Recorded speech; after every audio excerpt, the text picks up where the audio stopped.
Okay, welcome fellow council members and audience to our GMAC monthly meeting. This is our third Zoom meeting of the year. March 4th is the date today. And we will start off as usual with our introductions and announcements. We have a couple of guests from law enforcement with us, and then it looks like just us council members. Is that correct, Tom? Yes, it is. Okay. Excuse me, I'm trying to scalp down a little dinner here, so. No problem. In between, real quick, huh? Well, let me. Well, we got everybody introduced for the most part, right? All four council members and who's here? Mr. Finnegan and is Matt Kendall here tonight? Matt is not with us. JD, do you know if he's coming? Okay, so JD and Aaron, right? I believed he was tuning in. He might have got caught up with something and he might not be available now. But I see Randy has joined us and Jared Kearsley has joined us. Okay. Glad to have you guys here. Any announcements that anybody has to make tonight? I'll just make an announcement to the fellow council members just to remind them that we have that statement of economic interest to complete prior to April 1st. That's the Form 700 that we all received from Mary. So don't forget about that during the month of March to complete that. I haven't figured out how to print it yet. You haven't seen it yet? Maybe we should email. I've seen it, but I don't have a print copy. Okay. If you have any questions on that, get a hold of one of us, okay, Melissa? Or I don't have any questions. I don't have a printed copy. okay, that's right. You and I were gonna make I was gonna make you a copy. So you get a hold of me and I'll print you one down here at the office, okay? All right, sounds like a plan. Just remind me, we got a deadline coming up on April 1st, so I just wanted to remind everybody on that announcement. Robert, excuse me. Yes. Could you print a copy for me too? My printer's needs repair, and so it's hard for me to print anything that's very legible. That's fine. I'm gonna make a note to myself now that you have print 2 copies. Okay, will do. Okay, so I'm glad I thought of that and made that announcement for you guys. Dawn and Melissa. Okay, so we'll move on then to our consent agenda. We have the approval of the minutes from 4th of February. Can we entertain a motion to approve those? Anyone? Melissa, Tom, Don? I will move to approve. Okay, Tom, thank you. Can we have a second on those? Second? Yeah, I'll second that. Okay, Don. And let's take a vote on that. So everybody in favor of approving the February 4th minutes? I'll just go down the list. Okay, Melissa? Aye. Don? Aye. Tom? Aye. And Robert is an aye. Okay, so Mary, we unanimously approve your writing of the 4th of February minutes with edits that were done, I guess. Okay. Sure, they were. Okay, on to correspondence. 2B, we received the notification on the CDP that we handled some time back on Noel Quinn, 46584 Getchell Gulch Road. That's a mitigated negative deck, and it looks like it's going before the Coastal Permit Administrator or it has. And this document you gave us or gave me, Mary, was it was a staff report, and they recommend approving it with conditions. So it's pretty much out of our hands. We did our share on this. So anyway, it's just a correspondence item anyway. There's no need for discussion. I just mentioned that. Okay. May I pick that up at your office for the CDP archives, please? Sure, you do that someday when you're down here, okay? Yes, when you're there, I'll look and retrieve them. Thank you. Okay, and then we got the recent correspondence from Aaron Finnegan regarding the California AAA study on speed limits. And then we got, and then we received the most recent coastal development permit 2020-0029 from North Gualala Water Company, or regarding North Gualala Water Company and their project on 46150 Sunset Drive, which we'll address later in the meeting. Point of order, is that a CDP or a UP? I'm looking at it, and it is a CDP, Tom. All right, thank you. Okay. So let's move on to 2C, that's approval of tonight's agenda. Will somebody make a motion to approve the agenda? I have two minor changes. Okay. On item 6B, Gcap Ad Hoc Committee, it says Murphy and it should say Murphy Youngling. Murphy and Youngling, okay, good one. I think Robert's actually going to make that report tonight. I will. And you already got the CDP, so I don't have another one. That's it.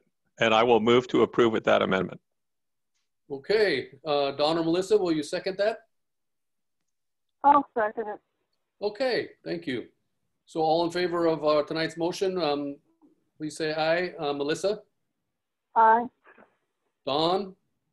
Aye. Tom? Aye. And Robert? I'm an aye. Okay, thank you. So moving on to number 3, do we have any public input on non-agenda items? Being that we don't have many audience members, we probably don't. Any of the council members or law enforcement have an item for us on non-agenda items? Okay, hearing none, we'll go right to law enforcement report on number 4. Who would like to start on that? Aaron or JD or I'll go ahead and start. Open it up. I know Tom might have wanted to discuss the AAA study or just speed limits in general. So I'm happy to yeah, I hope the council members had a chance to read this. Thank you for sending this along, Sergeant. I really appreciate it. It's an article, basically a 16-page booklet from the AAA of Southern California. And I think it's notable it's Southern California. That basically talks about speed zoning. And I'll let the sergeant explain what speed zoning is, but it raised a number of points that I think are interesting for any town, but particularly for us as we're talking about trying to make the Highway 1 safer going through town and the 25-mile-per-hour speed limit we've been talking about. So I'll let Aaron take it from there. This is a delicate topic, I know. I know that we hear a lot about the need to keep speeds down. This booklet kind of presents a contrarian view of some of that. And I'd love to hear what a professional highway patrolman thinks about this. Thank you. Yeah, so just a quick intro for those who didn't read it or those who gave it a cursory look. So the concept of speed zoning is essentially how speed limits are set.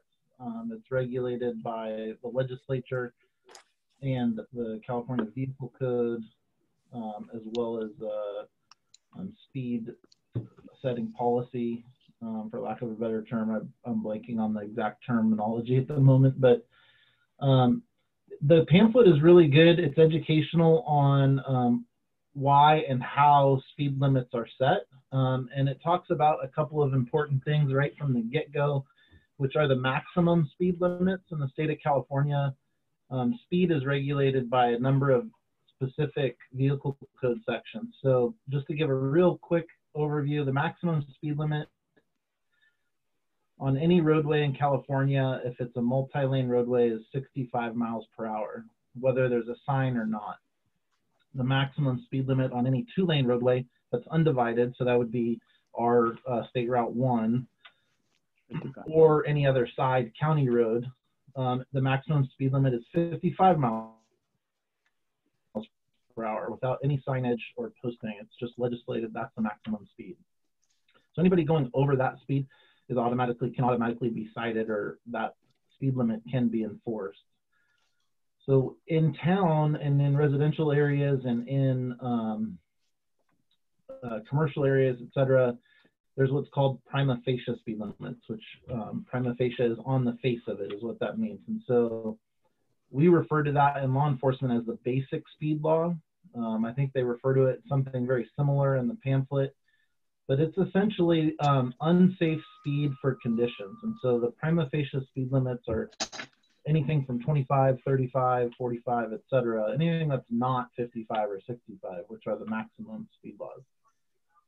So it being the speed limit being set as safe for conditions, or the violation of said speed law would be driving unsafe speed for conditions, has to be articulated, has to have a certain amount of specific articulable facts associated with the violation. So because the speed limit is set at, say, 25 on any particular zone, or let's say 35 to get away from 25 is fairly common for residential and commercial zones. But 35, let's say I see somebody driving 40 miles an hour, but it's, say, after business hours, there's no pedestrians, there's no private driveways on that section of the roadway. There's essentially no safety aspect to their speed that is posing a danger to anyone. I have a very difficult time, any officer has a very difficult time articulating to a court or a judge why their speed was unsafe. So it comes into play very easily when there are pedestrians or bicyclists, driveways, cross streets, traffic, etc., as to why any amount over a prima facie speed limit sign, you know, so let's say the limit is 35 and somebody's going 39 or 41 or something like that, not very fast over that signage, but let's say there's, you know, a group of tourists on the sidewalk, or there's a group of bicyclists riding down the road, or there's a number of different private driveways or side streets. It's easy for me to articulate why them exceeding the posted prima facie speed is unsafe for those conditions. So the pamphlet is very good in then going further into how those speed limits and those signs, those prima facie limits are then set. And it's critical. The critical step in deciding the speed limits is an engineering and traffic survey. And I had gotten this pamphlet because of them completing the raw data collection for the engineering and traffic survey from mile 0.2 to mile 2.0. And so I wanted to make sure to bring it forward as soon as possible, because I know it's obviously, as Tom mentioned, it's a good topic of conversation in most communities, as well as it's been a hot topic and a common topic of discussion in your community. And so even though the engineering and traffic survey isn't scheduled to be completed, the complete analysis of it and recommendations aren't scheduled to be completed until June, I was surprised by the what's called the critical speed. And so what they do is they take a look at to do a traffic survey, they take a look at all traffic on the roadway, and they take a random sampling, and they use radar, and they count cars, and they count cross traffic and pedestrian traffic, etc.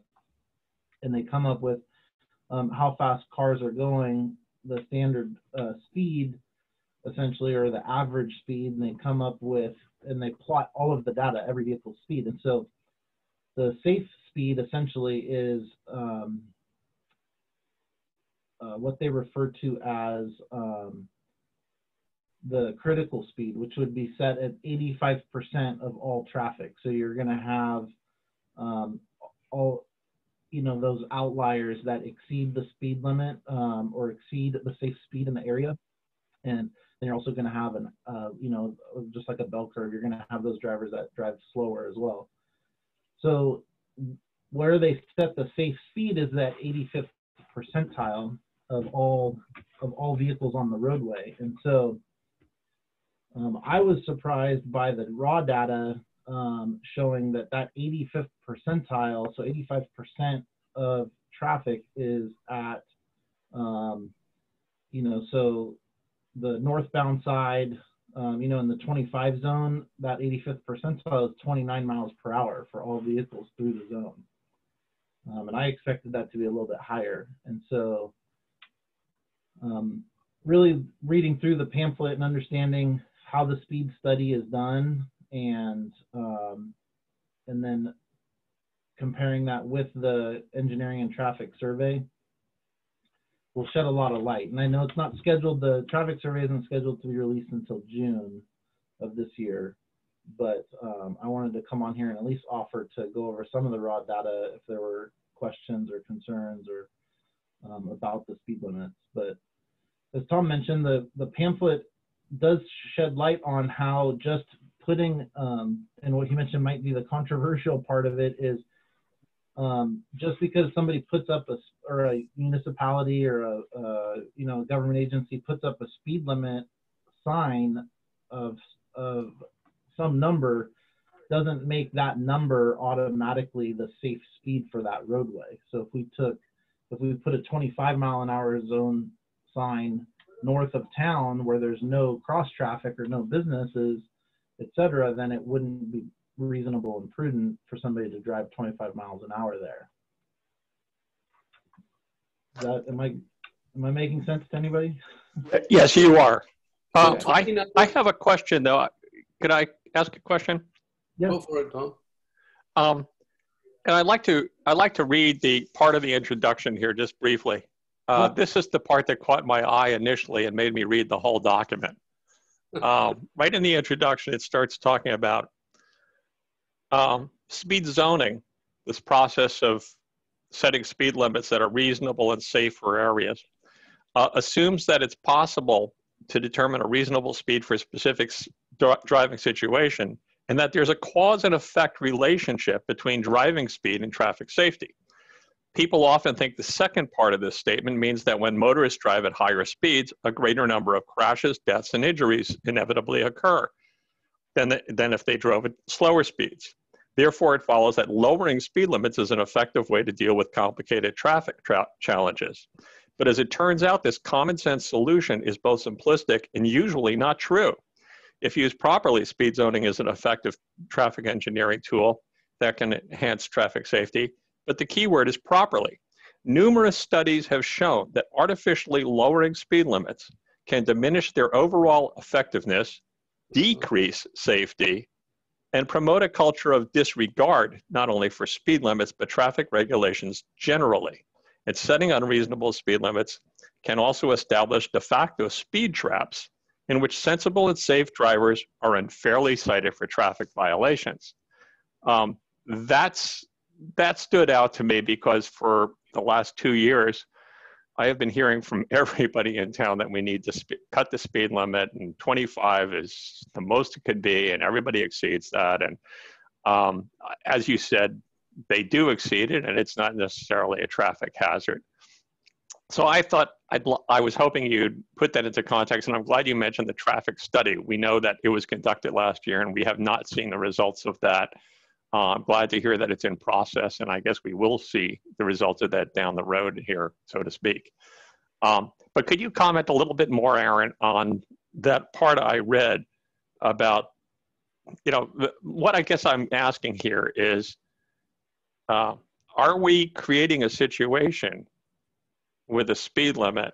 Is the speed limit sensible for us? Or can you draw that conclusion, or do you need the traffic study to draw that conclusion? And could it actually hinder safety if we make the speed limit too low? Okay, so there's quite a few questions there in that. Yeah. But to go to the introduction, you know, it does speak to, you know, like what I was starting to touch on about, you know, kind of a, you know, setting an unreasonable speed limit so low isn't reasonable. And so, and the legislature has actually defined it towards the end of the pamphlet. It talks about how the legislature has codified that in certain areas where drivers can visualize the hazards around them that decreasing the speed limit or posting a speed limit in those areas is unnecessary. And so, you know, to speak more to your specifics of in town, so part of the traffic study is looking at the collision history. And so you mentioned it was a 2-year, which is accurate. It's a 2-year study. They look at traffic collisions in the specific zone. They're on State Route 1, and there were 4 collisions in that 2-year period. So you know, you guys might, and I think definitely hear more from your locals than I do necessarily, and that's been part of my mission and my proposal to you guys is to make sure that you keep calling in with traffic complaints or concerns, et cetera, so that we hear about them and we can respond accordingly. But I think it's perception versus reality in some sense. So for instance, in the traffic study, there were 4 collisions and none of them were caused by speed. And so I think that's one of the major takeaways from the traffic study. It was one was DUI, which an associated factor may be speed. However, I suspect it probably was an unsafe turning movement, because usually when people are drunk, they tend to weave side to side and then can't negotiate curves in the roadway, et cetera. However, this is a fairly straight section of road, so maybe they didn't anticipate a danger ahead, in which case it wouldn't be unsafe speed. But one of the collisions was caused by other than driver, which would be a mechanical failure of the vehicle. And then 2 of them were caused by improper turning, which would be either you know, taking trying to exit State Route 1 onto a side street too fast, or cutting the corner, or broadsiding somebody is an improper turn or an unsafe turn. So I think I hit on some of those. Can you repeat maybe 1 or 2 of the other specific questions you had? Could you comment? Again, I think we may need to see the traffic study first, and I'm not a traffic expert. I have no opinion on this. My assumption had been that lowering the speed limit would make things safer, but I'd like to get your take on this, since you're the guy who's going to be handing out tickets, you and your team. Do we have to wait for the study? How will that be evaluated to see what the speed limit really should be on Highway 1 through Gualala to make the maximum safety? What? So yeah, the speed survey is going to be analyzed by the Department of Transportation with input from the Highway Patrol. And so that's why I see it so early on, as they send it to me for review and recommendations. And that's where the 85th, so you got to see 85% of the people driving through town in the 25 zone are going 29 or less on the northbound side. And they're going 28 miles per hour or less on the southbound side. You know, and then as they get through town there up to mile 0.95 to 1.4, they're going 31. 85% of the people are driving 31. So that combined with the number of collisions, which is our measure of safety, of the traffic safety, you know, doesn't point to the speed needing to be decreased. So the proposed speed limits throughout from 0.25 to 2.1, there's no change in the proposed speed limit. Aaron. Yes. Does it mention anything in there about southbound by chance? Correct, yes. So yeah, southbound is 28 miles per hour is the 85th percentile. And then as you get to, so say as you enter the 40 zone, that's actually the biggest discrepancy between the posted limit of 40 and then the 85th percentile. And that's 47 on the southbound side. So that'd be leaving town in that 40 zone. And really is in anticipation of it becoming a 55 zone. So people are going 47 there. And then the 85th percentile in the 55 zone there at mile 0.25 is 55. So they're not going 65 there. And on the northbound side, as they're entering town, they're going 60. as it reduces from 55 down to 40 in the 40 zone itself at mile 0.50, where that zone starts, the 85th percentile is 46. And so that's where we're tied to enforcement of that 85th percentile, that critical speed. So if the engineering and traffic survey is presented in court, then 85% of the people are driving 46 miles per hour. And so I then have to articulate why somebody, if the zone is 40, if I write them for 45, why is 45 unsafe when 85% of the people drive through there at 46 without colliding with anything or having a collision? And so that's why we generally articulate and enforce above that 85th percentile, because that's where we can say, hey, 85% of the people driving through this roadway section are going this speed or less. And so it's easy to articulate. It's more makes the it's a more logical conclusion that above that speed is then becomes more and more unsafe. Mr. Chairman, I want to point out Randy has a comment. Yeah, I don't understand. I sent Mr. Finnegan a text, and I don't get it. I was taught that residentials were 25 and commercials were 35. And when I go out of the post office, these people are coming at 65. And we used to have black and whites down here, and we used to have green and whites down here, and they'd be on four wheels, and people would slow down. We got signs out there, and signs do whatever they do. And I don't get it. All it takes, okay, there's no accidents down here because for some reason, I have no idea, but it doesn't take a death or something to administrate a change. Why is it that in the commercial district, it couldn't be 35, and in the area where I live up here on a county road, it couldn't be 25? I don't get it. Why not? That's the law, wasn't it? That's what I was taught in driver's school. Well, it's hard to speak to some of that. I apologize. I don't know exactly where your residence is, but it may be if it's in an unregulated or an unposted zone. Well, it's in a county area. It's in a county area. Correct. So if it's a county, if it's a 2-lane county area, it's unincorporated, so you're not in an urban environment. Therefore, the maximum speed law that the legislature has set applies, which is 55. Okay, thank you for your answer. I just don't think the legislature has anything to do with Old Stage Road in Gualala. And they did a study up here. CHP did a study up here a couple of years ago up on a school site up by Bower Park, and they decided that they would judge the speed limit up there based upon what people were driving. Well, I don't get it. You mean I could go out there and shoot my guns and tell me how many shots I can shoot out of my guns because I only shoot 6 and somebody else shoots 7, and I don't get it. I don't get the safety aspect of traffic control in this county and in the state of California.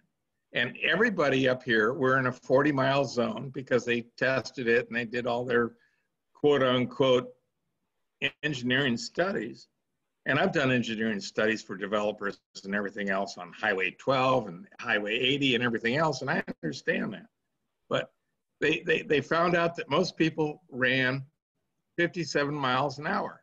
So in a school zone, a park zone, and a public area where people go, they said, well, the average speed is 400,000 miles an hour, and we're going to make this a 50-mile zone. And one of the neighbors came in and said, no, this is not right. So when you hit that zone now, you've got a 50, and then they tell you to go 25 when you go by the school or the park site, Bower Park. Mm-hmm. And when you get out of it, end of zone. Well, everybody goes through at 70 miles an hour plus. And so we used to always make a joke about, oh yeah, it's 40 miles and plus. And so in front of my house, people go by my house at 80 miles an hour in Porsches. And they sometimes drive on 2 wheels when they come around the corner from Gualala Court. all I got to say is that if there were more black and whites and more green and whites down here, with the presence of the taxes that we pay, there might be a little bit slower regulation, because when the sheriff shows up in town, everybody starts putting their seatbelts on. Doesn't that sound like it's a little bit thinking more prevention? Of course, they also find out. I mean, we want to respond to the needs of the community. I mean, there's no doubt about that. I know that. More black and whites, more green and whites definitely leads to people slowing down and using their seatbelt more and staying off their phones.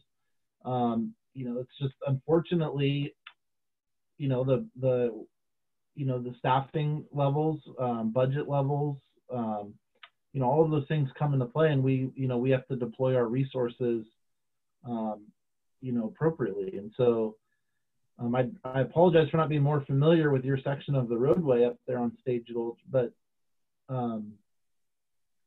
you know, I will speak briefly to how the legislature does get involved. So California law, and this is part of the pamphlet, sets how a speed limit can be established.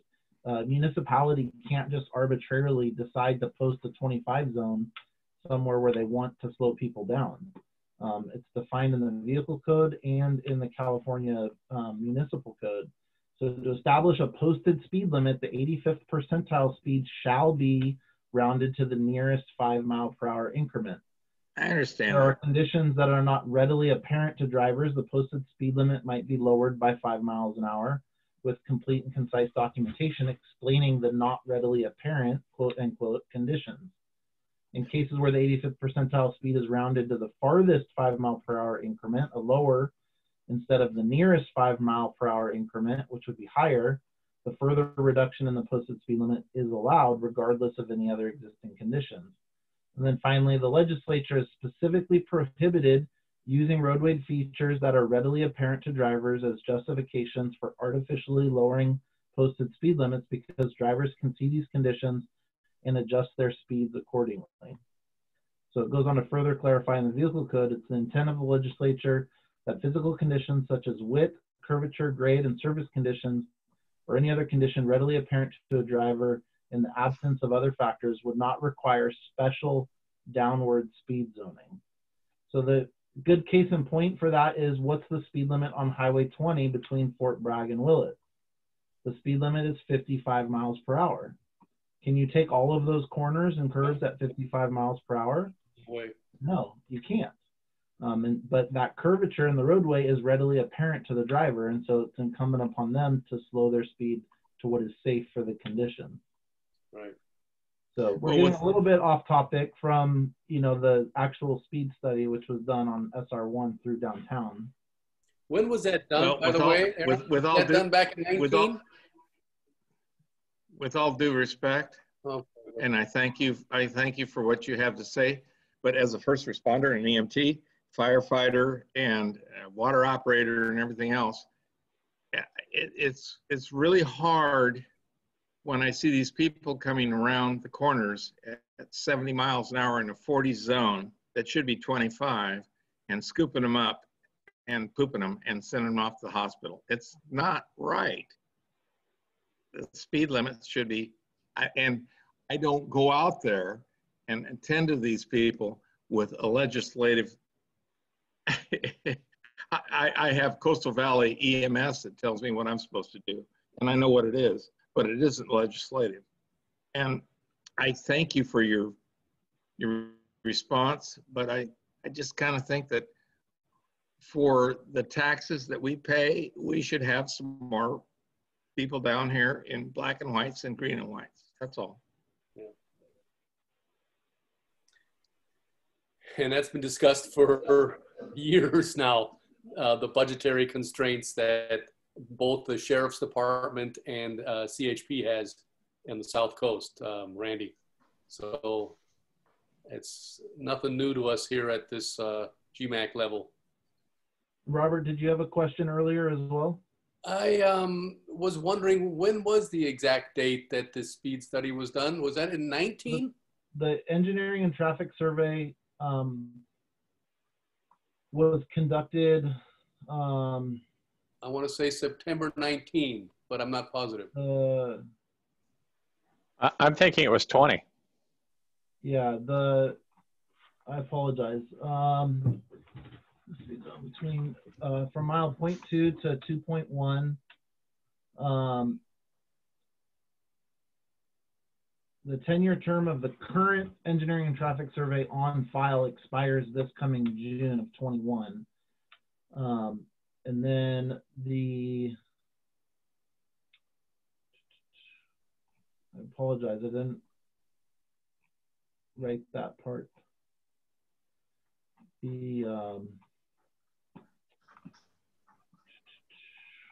Apologize, one moment.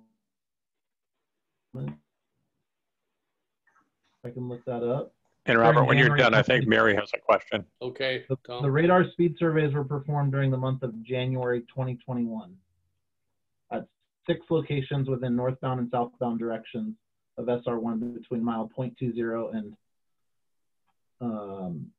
1.86. January. And who does that, Aaron? That's the Department of Transportation, DOT. So they'll be looking at that. Their engineers will be looking at that when they're designing the project for downtown. Yeah, the Gualala. publication date on this document is June 18th of 21. So it's under review. Great. Input at this point. My question is, how relative are those going to be, having been done in January of 2021, so to say the off season, so to say we're affected by COVID and all that. Tourism is down for quite some time now. How reflective is that going to be of true conditions that we can really have up here during that time period? I know of past years where that can be a real booming month, and it could skew those. Correct. And I'll apologize before I answer this because it may be a bit contrarian, but more vehicles and more traffic will slow speeds down. Okay, I understand. Okay. So at this point, and so, you know, the trickle down from that is where you're saying you see the recommendation of no change to a particular speed limit. So say from mile 1.4 to 2.1 is a 35 zone. I see your point where if there's more traffic on the roadway and it slows down, then that 85th percentile may be lower than what we're seeing right now. Interesting. Yeah. The lower pace, so there's in the document, it also from AAA, it describes taking a lower and a higher end pace. So gathering the highest significant percentage of the statistics, being 70% of the bell curve, from the high end to the low end is the low end was 30, and then the high end was 37 in that 35 zone. Okay, I could see us talking about this all night. I mean, you said that the survey results were going to come out in June or something like that, right? Correct. Yeah, the current one is set to expire this coming June, and so this one was done with enough time for them to analyze and make recommendations and put a plan in place before that survey expires. Uh-huh. Well, so maybe we can revisit this once the results come out. Yeah. Also, Mary, you said Tom had a question? No, Tom said I had a question. Yes. In the south of town, where the speed limit changes from 25 to 40, it's my understanding that it having a passing lane where speed is being changed is not a safe situation. Will Caltrans be double striping that until the 40 is attained, like 100 feet or 200 feet or whatever? I was referring to the south of town. You're referring to the northbound.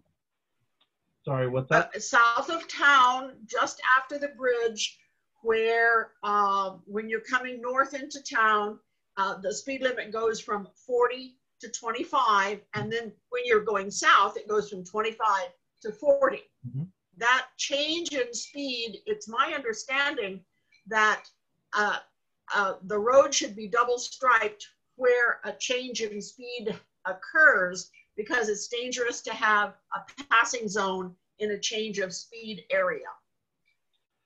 So I'm not intimately familiar with the striping regulations or rules that they go by.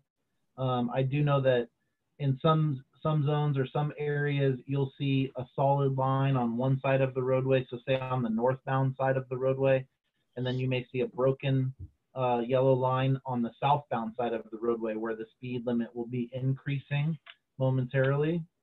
And so then so it would be going southbound out of town, they may leave broken lines on one side so that the people going southbound can initiate a path, but the people on the northbound side cannot because of the upcoming lower speed zone.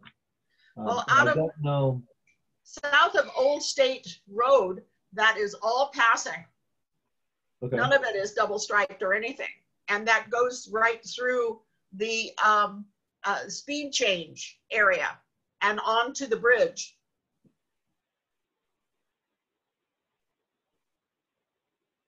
Okay. I was just wondering if that were true, and if it is true, if Caltrans were going to double stripe that so that it would be a safer area.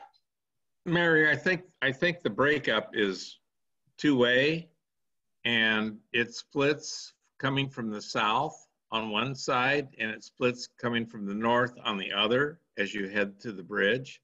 So there's two passing lanes, and it seems to be working okay. We just need more black and whites down here. Sorry. That was my only question, and I really appreciate your sending that pamphlet. It was very interesting and informative information. Got it out to the GMAC immediately. Thank you. Okay, so we're talking about the speed survey, and then we're talking about the other document that Tom was referring to, right? Correct. Yeah, and that's published by AAA. So Not that one. We're talking about the separate speed survey, right? Just now. correct. That's the engineering and traffic survey. Okay, and that's coming out later in the year, June, I believe you said. Correct. June. It looks like it's scheduled to be released in June. Okay, so why don't we put off the rest of the comments on that until will we all be able to review that, or at some point? That'll be a Department of Transportation document, and that'll be public record. Okay. It'll be filed with the county, and then it's what we refer to in order to do speed enforcement in prima facie zones. Because if I'm going to use a radar device or a LiDAR device to track people's speeds, I said track there, not trap. Okay. To get their speed in those zones, then I need to refer to the traffic survey so that I can articulate before a judge why their speed was unsafe for conditions, which is the law that they're violating. They're not violating a maximum speed of 25 law. There's no law that says that. The law says unsafe for conditions. So when that comes out then, Aaron, do you guys come back to the community, or do you seek any community input on that, those results? Not that I know of. I mean, the results are readily available, and I can help be a conduit for that information. But the results will be, the analysis of the statistics. And so it wouldn't be like a community input-based results analysis. Because we all have a number of comments tonight, and it's a little bit disorganized as far as our comments, but. Yeah, I apologize. No, we apologize, but we all have things to say about it. So I just thought maybe it'd be good to prolong this at a later point. Yeah, I agree. I think if we could calendar it for July maybe, or August, once it's published, and it's a publicly available document, and we can all look at it and then make comments based on what's in it. Yeah, it'd behoove us all at that point to talk about it further. Okay. Do you have anything else for us, Aaron, or should we go to JD, or what are we doing here? I'll defer to JD. I just wanted to make sure to follow through after sending out the information. Okay. Before we go forward, we had a guest to enter who is only identified as guest on here, and for our records, we like to know who is at the meeting. You're very welcome, of course. Could you please identify yourself by turning your mic on and telling us who you are? It says it now, Donna Davis, AT&T. No, there's guest. Oh, there's guest. Okay, I see it. Huh, who is that? I'll ask them to unmute. If you could identify yourself, we'd appreciate that. You could do that through text if you like. Oh, what? Maybe they have. Oh, it's Jeremy Lyle. Thank you. I have that name. Okay. Jeremy Lyle. Great. Thanks. And I just wanted to thank Aaron. I know I kind of put you on the spot there, buddy. Didn't mean to, but it's a fascinating subject. It's very sensitive. I don't have any opinions on this, but we would be interested in hearing your take and the DOT's take on the survey results in June. If you could make a tickler on that, and Mary, maybe you could put that on our July agenda if we haven't had it on our June agenda. Exactly. But we'd love to see that. I have noted that. Good. Thank you. I would like to end this section with letting you all know that my official recommendation was for them to add a speed feedback sign on the southbound lane as they enter town. Great. Thank you. Good to hear. All right, on to me. Yeah, JD. All right. So I definitely don't have anything I could add on the speeding thing. You got your expert testimony on that, Okay. which was very educational even for me, Aaron. Thank you. So for the sheriff's office side of it, to kind of give you guys an update, we've been very busy for the month of February, specifically to the Gualala area. We've responded from February 1st to date. We've had 44 calls for service in Gualala. We've taken 8 investigative reports. The more serious of those calls for service relate to assault, burglary, and vandalism. Oh, okay. And really is what I like to throw out there for the audience and the GMAC, viewers that might watch this video later on, is just to reinforce the importance of reporting suspicious activity or perceived criminal activity to the Sheriff's Office Dispatch Center. Really, when that's observed, or as soon as practically possible when you can.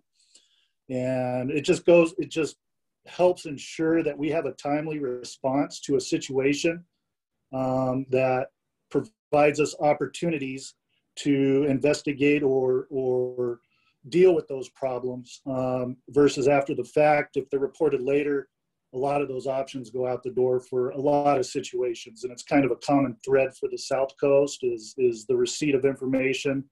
A lot of the time comes after the fact. So I would just, again, reinforce the importance of being timely and notifying us. The Sheriff's Office is kind of focused in the Gualala area right now. We're really focused on the theft burglary aspect and trying to hone in on those issues there. As far as Randy's comments go, as far as having, a better presence or an increased presence, I entirely agree with you. If I had the opportunity, I would have a deputy down there 24/7, as I would in Point Arena, as I would in Comshy, et cetera, et cetera. The unfortunate side of it is I have 2 deputies on at any given time on the coast. And just, as an example, we had just had 44 calls alone in Gualala for the month of February. And those multiply, and that number adds up very quickly when you cover the 1,200 square miles that we cover for the coast. So, take that to your board of supervisors and be that voice to get us more people because we definitely need it. The community needs it. So, aside from that, that's really the report I have for you. I know it's not a big report. We have been busy. I know we were in Gualala pretty much the entirety of the day dealing with calls for service down there. So if anybody has any questions for me, I'm more than happy to take them. Randy here. I want to commend you. Thank you very much. I know you guys are stressed. I know Covelo is a big thing. I know Kendall's doing a great job, and so are you. So we just love it when you come here. That's all. Okay. I love being down there, believe me. So, and I love it when my guys down there just the same. Thank you very much for your service. Thank you, Randy. Yeah, I have a question. Yes, Don. Yeah, Lieutenant Comer, you know, down in urban areas in the Bay Area in particular, there seems to be a rash of catalytic converter thefts from vehicles. Is that happening up here in Mendocino County anywhere? To be honest with you, Don, not to my knowledge. Another question came up recently during another forum. And to my knowledge, we haven't had any catalytic converter thefts. I know it's a hot ticket item in the cities because they go for like $700 or something a piece. So that's what, you know, and the time it takes to get them. But Mendocino County, I do not think has experienced anything like that. Okay, thank you. What kind of? I'm knocking on wood. Okay, yeah, really. What kind of, Lieutenant Comer, what kind of theft and burglary issues are you running into in Gualala? So when I say burglary, so burglary is going to relate to any time a structure is entered and items are taken. Okay, whether, you know, people are there or not, or whether it's an occupied building or not. So the Land Conservancy just recently had a burglary at one of their buildings. I'll disclose that much information. I don't want to disclose anymore, obviously, just because it's an open investigation. But and the theft side of it, you know, is looking, you know, it could be anything from mail theft on up to somebody going into somebody's car and taking an item. Okay. That was unlocked. Okay. I had a question. Yes, Tom. There was, you know, you see things on Facebook sometimes, and they're not always true. Let me precede it with that. But there was quite a rhubarb on Facebook about a gunshot at the Sunstrom Mall last month. Were you aware of that? Yeah, I'm glad you brought that one up because I did hear about that from a few community members. We did respond to that. It was determined to be unfounded, meaning there was no gunshot, there was no evidence whatsoever. I think at most is what it was a backfire from a vehicle. Thank you. Good to know. And thank you for your work, Lieutenant. Thank you, Tom. Anybody else have any questions of Lieutenant J.D. Comer or Aaron at this point? Just to stay well out there, gentlemen, please. And thank you so much. Thank you, Mary. Okay. So I have another late night meeting to attend to. So if you guys don't have anything else for me, I'm going to sign off. It's always a pleasure being here, and I look forward to next month. Hey, thanks. We love having you here. Thank you so much for attending. Bye-bye. Thank you. Bye-bye. Thank you, everyone. I appreciate you having me as well. Okay, Aaron. Thanks. Thanks, Sergeant. Take care. Thank you, sir. Thank you so much. Thank you, Aaron. You're welcome. Okay, that's always one of the highlights of our agenda is to have our law enforcement report. Back in the olden days, we'd have a sheriff's forum every quarter at the community center where we'd get even more involved. But these are good every month to have our law enforcement report here. Okay, moving on to number 5 on our agenda. That's the use permit modification for AT&T Mobility with regards to the communications tower on the north side here of Gualala. I thought I saw some attendees from AT&T, or one I noticed there when Tom was looking for an unidentified attendee. Donna Davis, there it is, AT&T. Can you hear me, Donna? Hi, good evening. Yes, this is Donna. Actually, Jared Kearsley is going to be representing us on the call today. Okay, what we usually do is when we have a application like this before us, we usually invite the applicant to speak a little bit about the project or in this case, the modification. And then the council members that went to visit the site or research the project, then they usually give their input. So would you like to address us with your rendition of the project? Yeah, my name is Jared Kearsley on behalf of AT&T. Okay. I'll be representing the applicant here. Can you hear me okay? Yeah, Jared. Thank you. So, yeah, this is a modification to the use permit that on the telespan tower that AT&T co-located on. This modification is to add a microwave antenna dish at a 115-foot level to provide telco service down south near the Salt Point State Park area. If you guys are familiar with that area. Mm-hmm.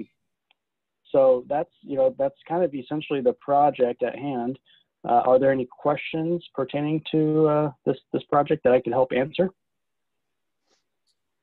Any council members? Any audience members? Yeah, I have some questions. Okay, Don.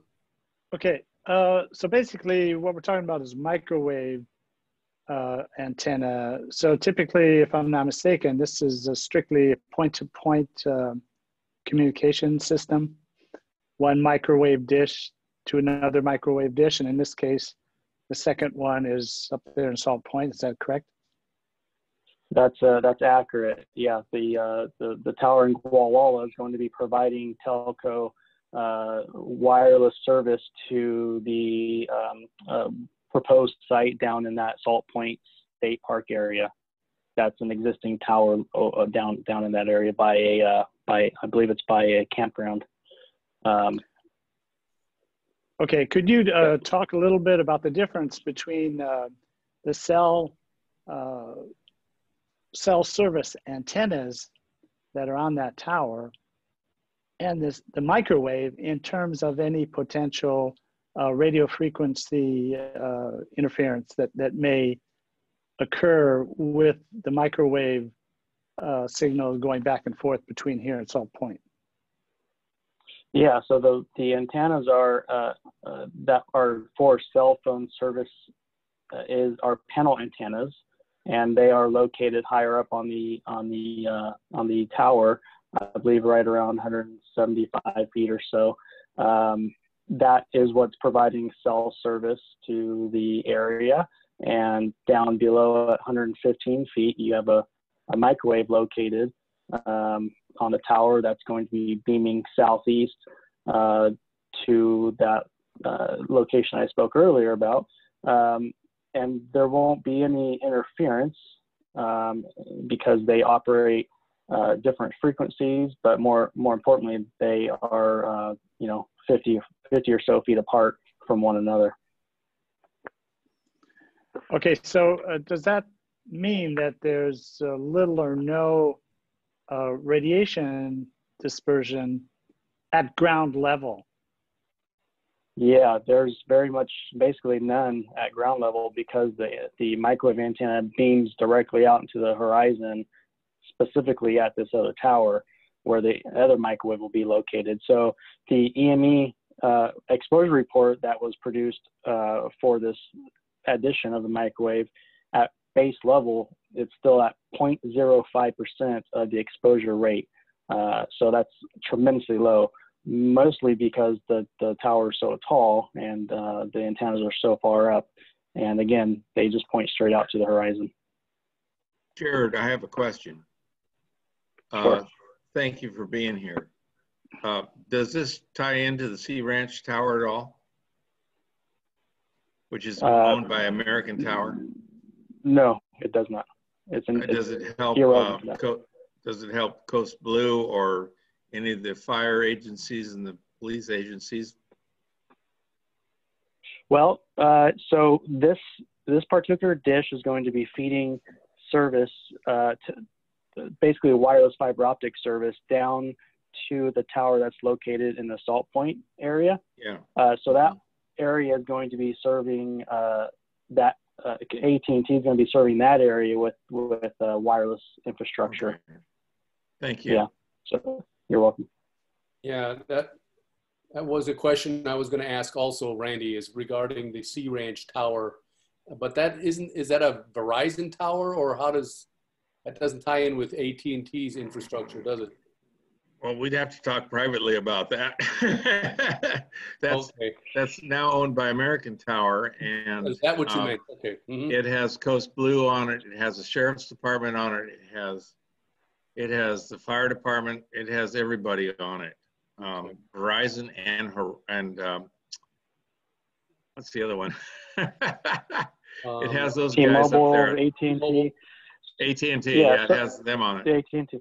Yeah, so, you know, what the AT&T team does, the microwave team does, is they go to this tower that needs the fiber optic service, and they launch up, you know, as high as they need to, and look out and see what tower can provide this service. In this case, the Telespan tower located in Gualala can provide the service.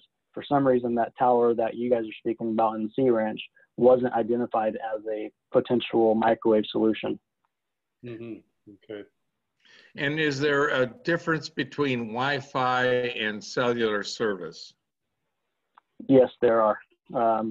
Yes, Wi-Fi is a different frequency.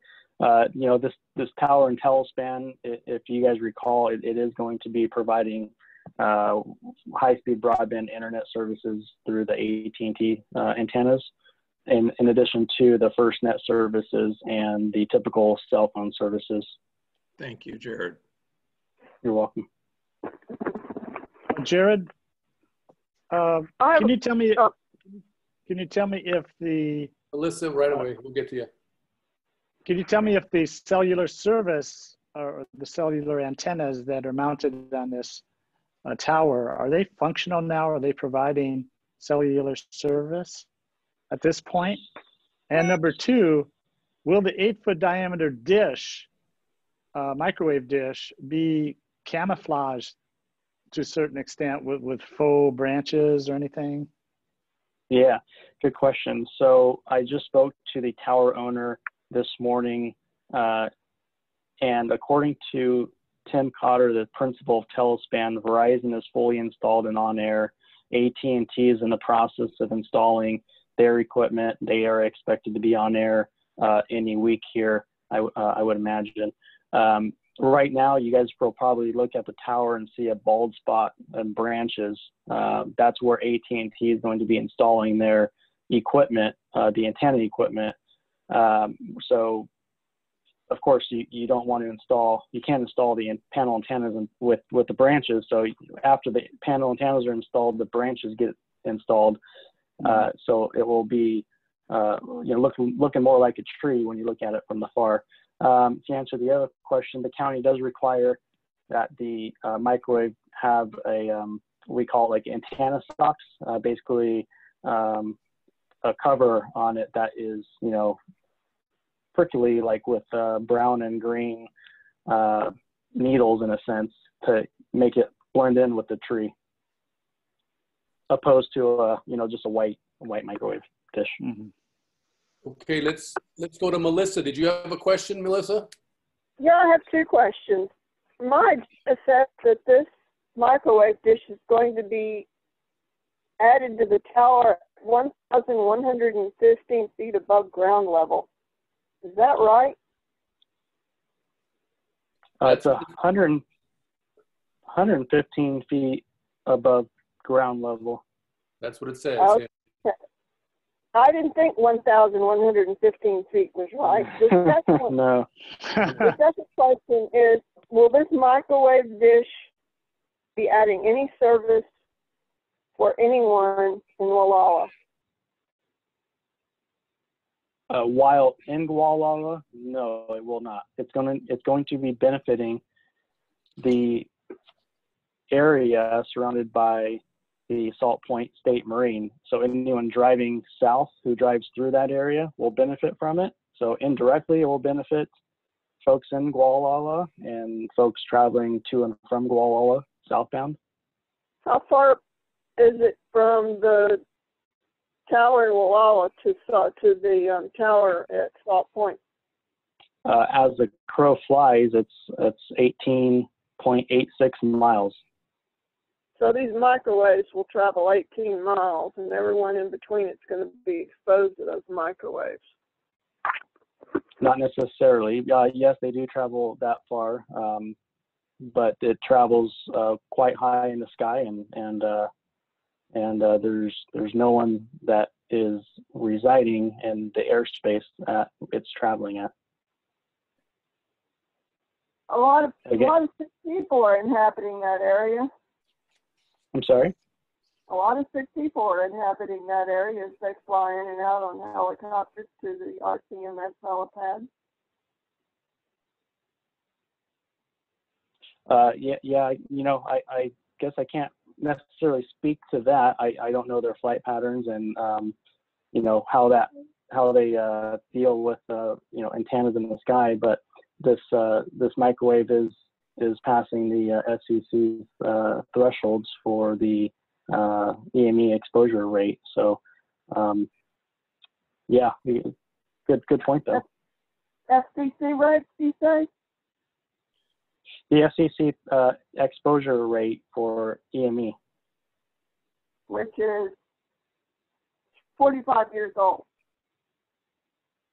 Yes. Yeah. No, 35 years old. Sorry. 35 years out of date. That was all. Are there any other questions? Okay.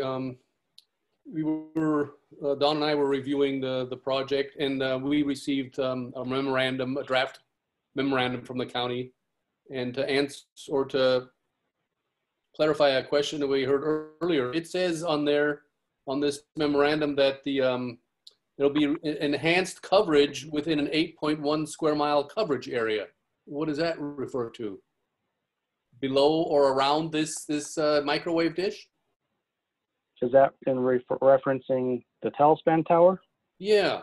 That sounds familiar. What the Telespan Tower was. So possibly, what maybe they're alluding to when this tower at Salt Point is able to go on air, that it will be also providing that type of service down there. But it doesn't add any service to the Gualala area. Okay, that's what confused me there when I heard that answer earlier, because I was under the assumption it says anticipates 1,089 parcels that it'll cover and over 1,500 residents, and an estimated 4,000 vehicles per day on State Highway 1 will receive enhanced coverage within an 8.1 square mileage area. That sounds very familiar to Telespan's data from when they proposed the original tower, so that could be the old data from that. Okay. We were also in this memorandum. Go ahead, Melissa. How many people actually receive cell phone service from this tower? Which one? The Telespan Tower? This tower was. Yeah. In Gualala? Yeah. I don't have a precise number right now. Number? 300? 3,000?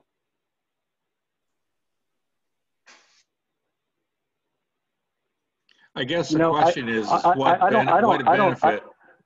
what benefit do we all get from these towers?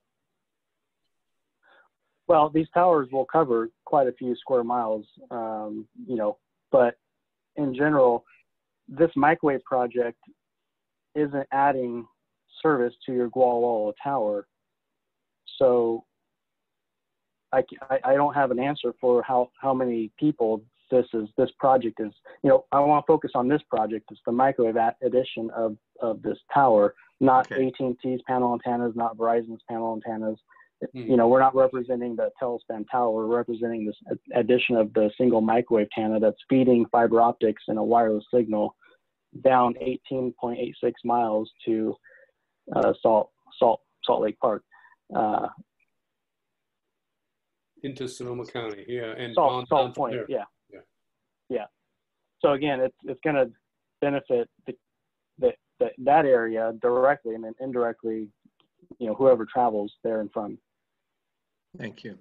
So if a further telecommunications tower gets installed further north of us, Gualala, Anchor Bay, on up to Point Arena or somewhere, then that could possibly help with serving our area better. Is that correct?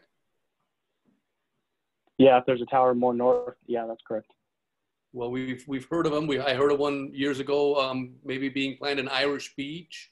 Can that be that as you move further north along the coast, that it'll then tie back to the previous satellite communications tower or telecommunications tower, and then help with service, apparently? Am I correct in thinking that? I'm not really following. Are you talking about adding a second? Well, it sounds like the Telespan tower is helping service down in Salt Point. So I'm thinking if there's a tower installed further north, it'll help with the Gualala service. Not necessarily. No, okay. That's not necessarily. Yeah. So we only add a microwave when hardline fiber optics isn't available. North of you guys have fiber optics. So for instance, in Gualala, they ran fiber optics and ran fiber optics right to that Telespan tower. But if you're talking, Fish Rock or Point Arena, there's fiber optics there. So there would be no reason to put a microwave dish. And they don't connect two sites like that when they both have fiber optics. Yeah, in this case, Salt Point doesn't have any fiber optics available, so they have to use a microwave solution. Fiber optics is absolutely prohibitive here because of the cost that AT&T has put on it for anyone to not only connect but a monthly fee. So there are very, very few people who use your fiber optics. It's a conduit between the Japanese stock market and the San Francisco stock market only. Right. So Jared, yeah, you're right. Yep. Jared, just clothesline it. What is the microwave dish going to do that is before the GMAC today? What is the dish going to do? What is it going to provide? It's going to provide the fiber optic signal to the tower located at Salt Point State Park, and provide to allow them folks down there to have service like you guys have. And we'll have that on Highway 1 as we go through on our phone. That's right. Okay, thank you. Mm-hmm. Isn't there a tower closer to Salt Point that can put a microwave dish on rather than this one that's almost 18 miles away? There is not. No, according to the microwave study, there was no other alternative solution. May I ask a question? Yeah. As I understand it, I think I heard in there somewhere that you thought that the Telespan services serving Gualala will go live soon. Is that correct? Verizon, according to Telespan, Verizon is already live. AT&T's in the middle of installation, and they're expected to go live within a couple weeks. And I want to remind our fellow council members, when we reviewed the Telespan tower last year, or maybe it was 2019, we had a map that came with that application that showed the service area of where people would be getting cell service and add additional. I know there's still some areas on the north end of town that don't have it, but I can see the tower from there. So I'm guessing that when it goes live, my AT&T phone will start picking that up. And I want to say, I drove down Highway 1 today and saw that Salt Point Tower, which is bare naked steel right now. And, I am tired of losing cell service. I think Randy, as a first responder, knows that people get in trouble down there and need to make a phone call and can't get through. So it will be a safety feature that I think will benefit our area to have cell service down towards Salt Point. And I imagine that service would probably extend farther south from Salt Point as well. So I for one, am glad we're going to be getting more service along Highway 1 for that reason alone, but I know the people down there will be glad to get cell service as well. When I moved in here, the cell service I have is from the tower on Moonraker, which I can see from my window. And I have pretty strong AT&T service from there. But thank you for your information tonight, Jared. That's the only question I had. You're welcome. Thank you. Okay. Don and I were discussing it a little further, and we were wondering if there's, okay, you're with AT&T Mobility, but is there a possibility for, as is in the draft memorandum from the county, it talks about, oh, where is it here? Other providers going on to the, being able to go on to the tower, future carriers and or public safety entities. So along the lines of our emergency services and things like that, we were wondering, is there anything that would prohibit some kind of a camera or something else going on that tower? For instance, a fire warning system of some sort. Do you see any impediment with that from your perspective? No, there's nothing that would prevent it. It just takes the company who's in charge of that technology to want to deploy it there. But yeah, that's something that if some sort of agency wanted to install on that tower, I'm sure Telespan would welcome it. Okay. I, of course, don't represent Telespan here. I only speak towards the microwave and AT&T, but I understand there's plenty of room on that tower for other carriers or other, you know, first responders or what have you. So yeah, I would imagine I would, if if you wish, I would recommend for you to direct that to Tim Cotter with Telespan. Yeah. No, Jared, I appreciate your input on that. Just to know if that's a possibility. Yeah. Because I think Randy might have brought it up and somebody else brought it up that, and we had, what was it, the big fires of 2019 where we were really fearful of that fire coming all the way over from Hillsburg all the way this way, and it would have been nice to have something at that level, at that height, to forewarn us or something along those lines. But if there's a possibility for that, and we can pursue that with Telespan or Tim Cotter personally, I mean, and there's room and it doesn't interfere with the existing facilities that you're proposing, that's what I was kind of driving at and wanted to know. Yeah, it would not. Absolutely not. Okay. You have anything further, Don, along those lines, or? No, but I think that's an excellent suggestion, and I think we should make that, you know, depending on the wording, of course, we should make that part of our approval of this project. I mean, when we first handled this coastal development permit back in 2019, that was a big contentious item. We're building this tower to begin with, but because of emergency services, I think was one of the big reasons the community got behind it. If you all recall, we had there were a dozen people who lived near there who complained about it, and they were totally ignored. I do recall, and I've spoken to some of those people since, Melissa, and they are in regular contact with Tim Cotter of Telespan, by the way, and they are much more at ease with the tower being there, which was interesting to hear from them. So I did a little follow-up on that just because I was curious. If I may ask, does the tower, does this tower communicate with the AT&T tower that is in Point Arena? No, it does not. Not yet, no. Okay. Why not? Okay, any other questions of Jared? Anybody in our audience? Yeah. Who owns the towers, Jared? The one in Gualala and the one in Salt Point? I'm not sure who owns the one in Salt Point, I'm sorry. Telespan Communications owns the one in Gualala. And how do you get a hold of them? Telespan, I believe Robert has his contact information. Okay, thank you. I do. Yeah, I've got Tim Cotter's. Thank you. Thank you very much. Thank you for your time.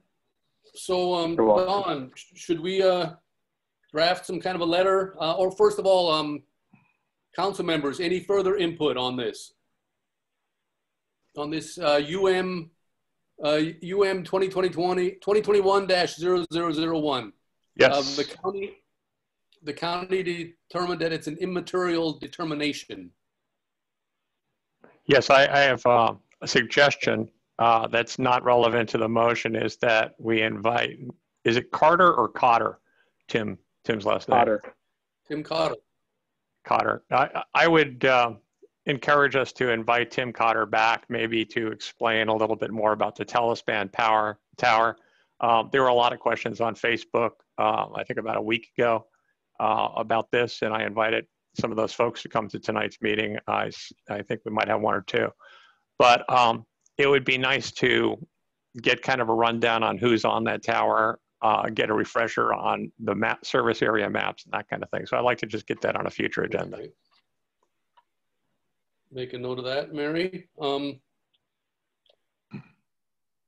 Okay, as I was saying, the staff report here, it finds that the proposed modifications to the existing WCF to be immaterial. What do we have some say, or what do we want to recommend approval of this in our advisory capacity, or what? Do we have a motion from anybody on our council? I could present a motion. Okay, Don. I move that we approve the AT&T microwave dish installation on the telespan tower. Okay. In addition, as part of this approval, we, that is GMAC, requests that fire monitoring cameras be placed on the tower as soon as it is feasible. Okay. We have a second on that before we open it up for discussion. I'll second for discussion. Okay. And then you had some, or wait a minute, you want to listen? Jared was about to say something. Go ahead, Jared. Yeah, you know, I like the idea of adding a fire detection system. I don't know if staff would agree if it's appropriate to tie it to a microwave project with AT&T, who's not necessarily in the industry of said fire detection systems. So, you know, the county necessarily isn't going to tie it to that. So I don't know. I think it's up for conversation for GMAC and Telespan, but to tie it to this project, I kind of see some issues with that. And I agree. That's why I said I'd second for discussion. I think it's a valid idea, but depending on how you frame your motion, the question before the council, I think, is, do we have an advisory opinion on whether AT&T can mount this one dish on that tower? And that's, I think we should focus on that. Separately, if you want to ask county staff to explore the option of adding a fire camera to the tower through whatever provider, I think that would be appropriate, but I don't think we should hang that together with the AT&T motion. Jared's right about that. Yeah, it may be inappropriate, yeah. Well, yeah, as a matter of fact, I understand where you're coming from, and my intent in drafting this particular little motion was not to actually tie AT&T's hands in any way, shape, or form, or even make a request such that, you know, if they don't put the cameras on, then they can't have their dish. No, that's not what my intention was. It was really to bring it to the attention of the planners in you know, Ukiah, that we think that it is important in this day and age, as summers are getting drier and hotter, that we have some coverage of the forest down here. Apparently, at this moment in time, there aren't any cameras monitoring the forest down here.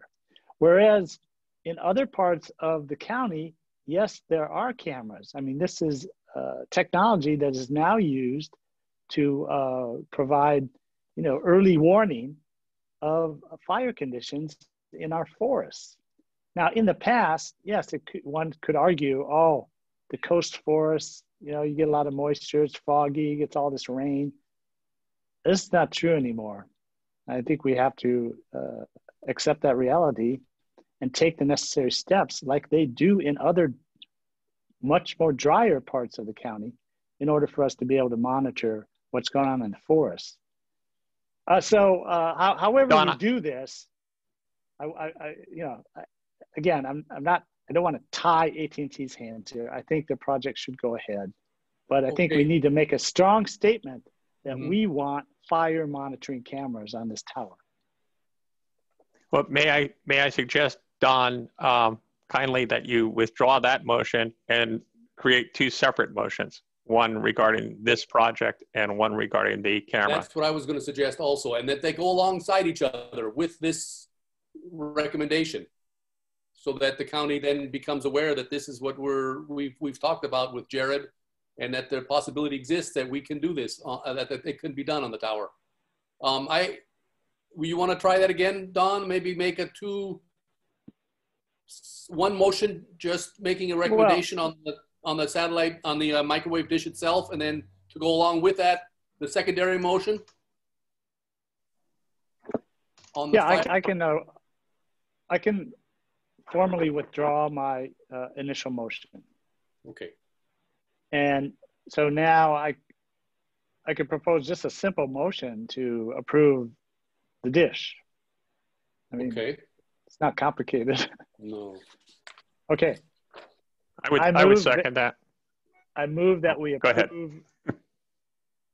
With the new motion, I move that we approve the AT&T microwave dish installation on the Telespan Tower as described in the CDP, whatever that CDP number is. Known as Use Permit Modification UM 2021-0001. I'll second. Okay, we got a second from Tom. Okay, open up for any further discussion, or are you going to make that second motion, Don? No, we need to vote on the first one. On the first one first? Okay, let's go down the list. Melissa? Nay. Don? Aye. Tom? Aye. Robert? I'm an aye. Okay, so that's 3-1, Mary. Then Don, you'll do another motion, you said? To go along with this?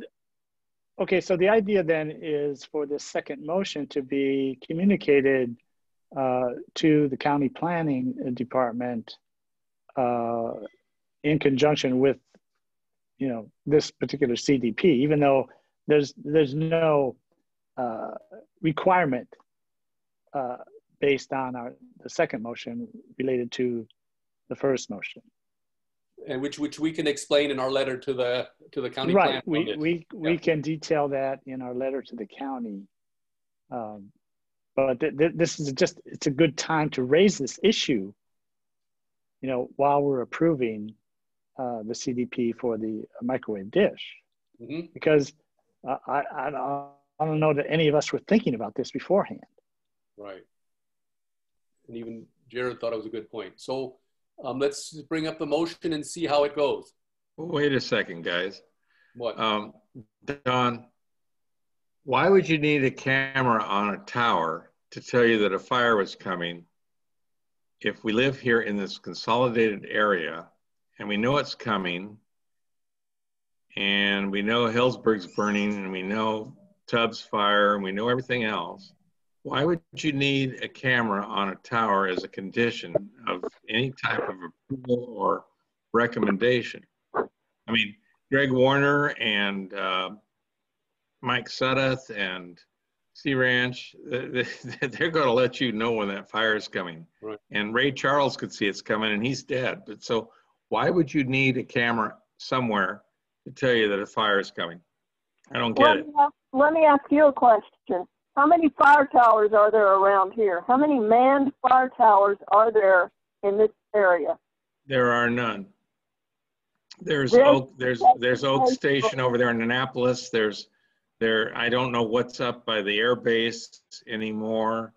There are no real manned stations, but that's the way it used to be before we had telephones and Wi-Fi and Google and all that other stuff. I mean, you can look at it on a satellite if you want. I don't know why you need a camera somewhere. Well, okay. To clarify, yeah, it's not a condition, Randy. We got over that. Oh, I know that. Okay, I know that.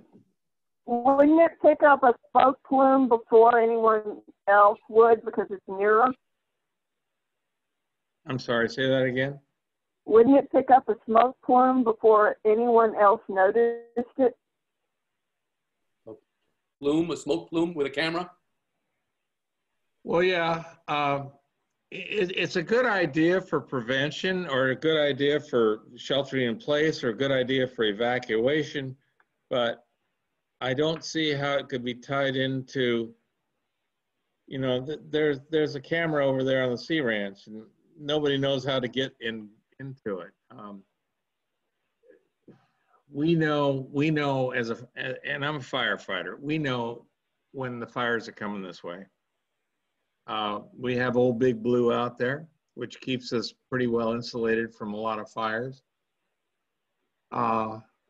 You know, or where would you want to put that camera? Would you want to put it right down there at Barking Rocks, or would you want to put it over there, you know, in Point Arena, or would you want to put it here in Gualala, or you want to put it on a tower? Well, yeah, I guess it's an okay thing, but I don't know if I'd tag it on to a permit recommendation of, even as a recommendation to somebody who wants to put a tower on, the tower appurtenance as Jared wants to put it on. I just don't get it. I mean, you don't see any thing talking about putting a camera on top of a very, very tall tower in lieu of a fire tower that we don't have? well, you could put another tower up on the ridge if you want, up on Iverson or somewhere else, but that might be another coastal development permit. But you know, yeah. Randy, I think you're missing something here. This is not tied to the AT&T application. It is not a condition. Okay. We finished that. We made a motion on that. That was approved 3-1. Okay, Tom. This is a separate idea that Don had of saying, gee, we have this tower.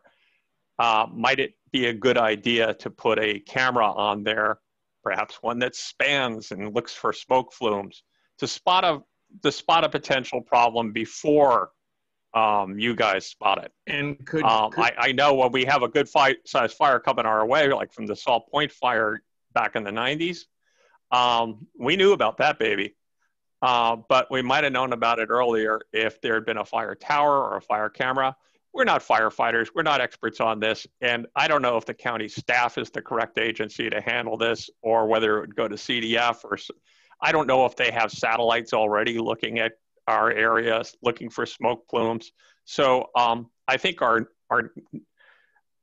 motion perhaps may want to just focus on expressing concern about this area and asking county staff to explore if this would be a good idea, or consult with other agencies to see if it would enhance our firefighting efforts to have a camera on these cell towers when they're built. So it's not a point of tagging that on Jared's application, right? No, it's not. It is not. Okay. But I think the county would welcome the additional council advisory recommendation for that tower, even though it's unrelated, okay? Yeah, got it. And the reason why we thought about that, Don and I, was because of this last statement in the approved project description of the cell tower to begin with, which it says, the tower will be built to provide co-location opportunities for future carriers and or public safety entities. And that's like you, Randy, with regards to fire districts and and or any other public safety entity, such as the ambulance district or whoever it might be. That tower is the tallest thing around here, right? Right, and it'd be great. It'd be a great thing for Coast Blue. It'd be a great thing for the sheriffs, and whoever owns the tower can create an income from that. And that's what I was going to ask Jared. Who owns the towers? You know, so that's it. So if you know who owns the towers, you know who to apply to put those things on, and they recuperate a financial incentive for putting their stuff on the tower. Yeah, you know, I was going to add once you guys were finished speaking about it, but you know, I think honestly your best bet is going to go to the tower owner, in this case Tim Cotter, Telspan, and asking him to solicit his tower to companies who specialize in fire detection, smoke detection services. And there's some good companies out there that are doing it. We hear about them. So, you know, I think that's probably your best avenue. And Randy's right. He's incentivized on finding other tenants because they'll pay rent for that spot on the tower. Right. So that's right. Yeah.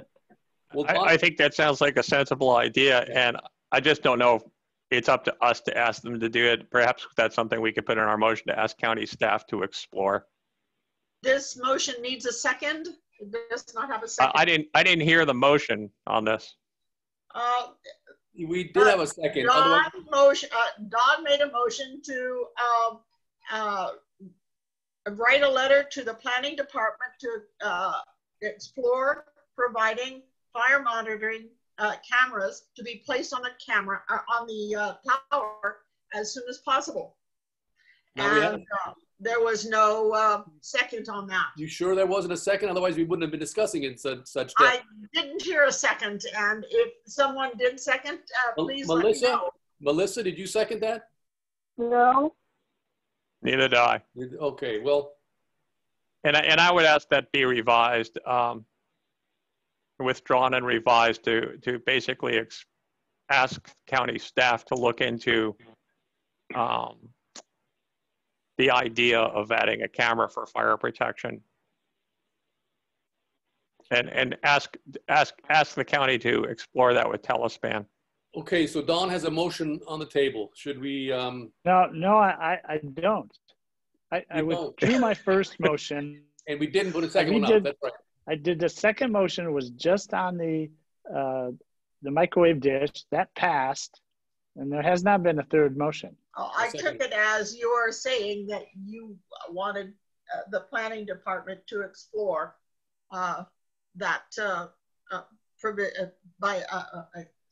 explore providing it to the. No, I don't think he made a motion, Mary. That's incorrect. I misunderstood his speech. Don, would you like to go ahead and make a motion? Yeah, just a second here.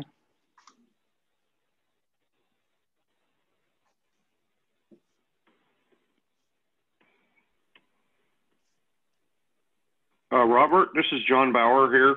Yeah. I've been listening to you folks, and you've got a lot of great ideas, and I see this dish, and I don't know what the dish is made out of. It's much lower in the tower than many of your other potential providers that it might be up higher in the tower. It's also down closer to the tree line. And I don't know if you folks have been up around the tower to look at what quantity of vegetation in forest is around that tower, and there's a tremendous amount.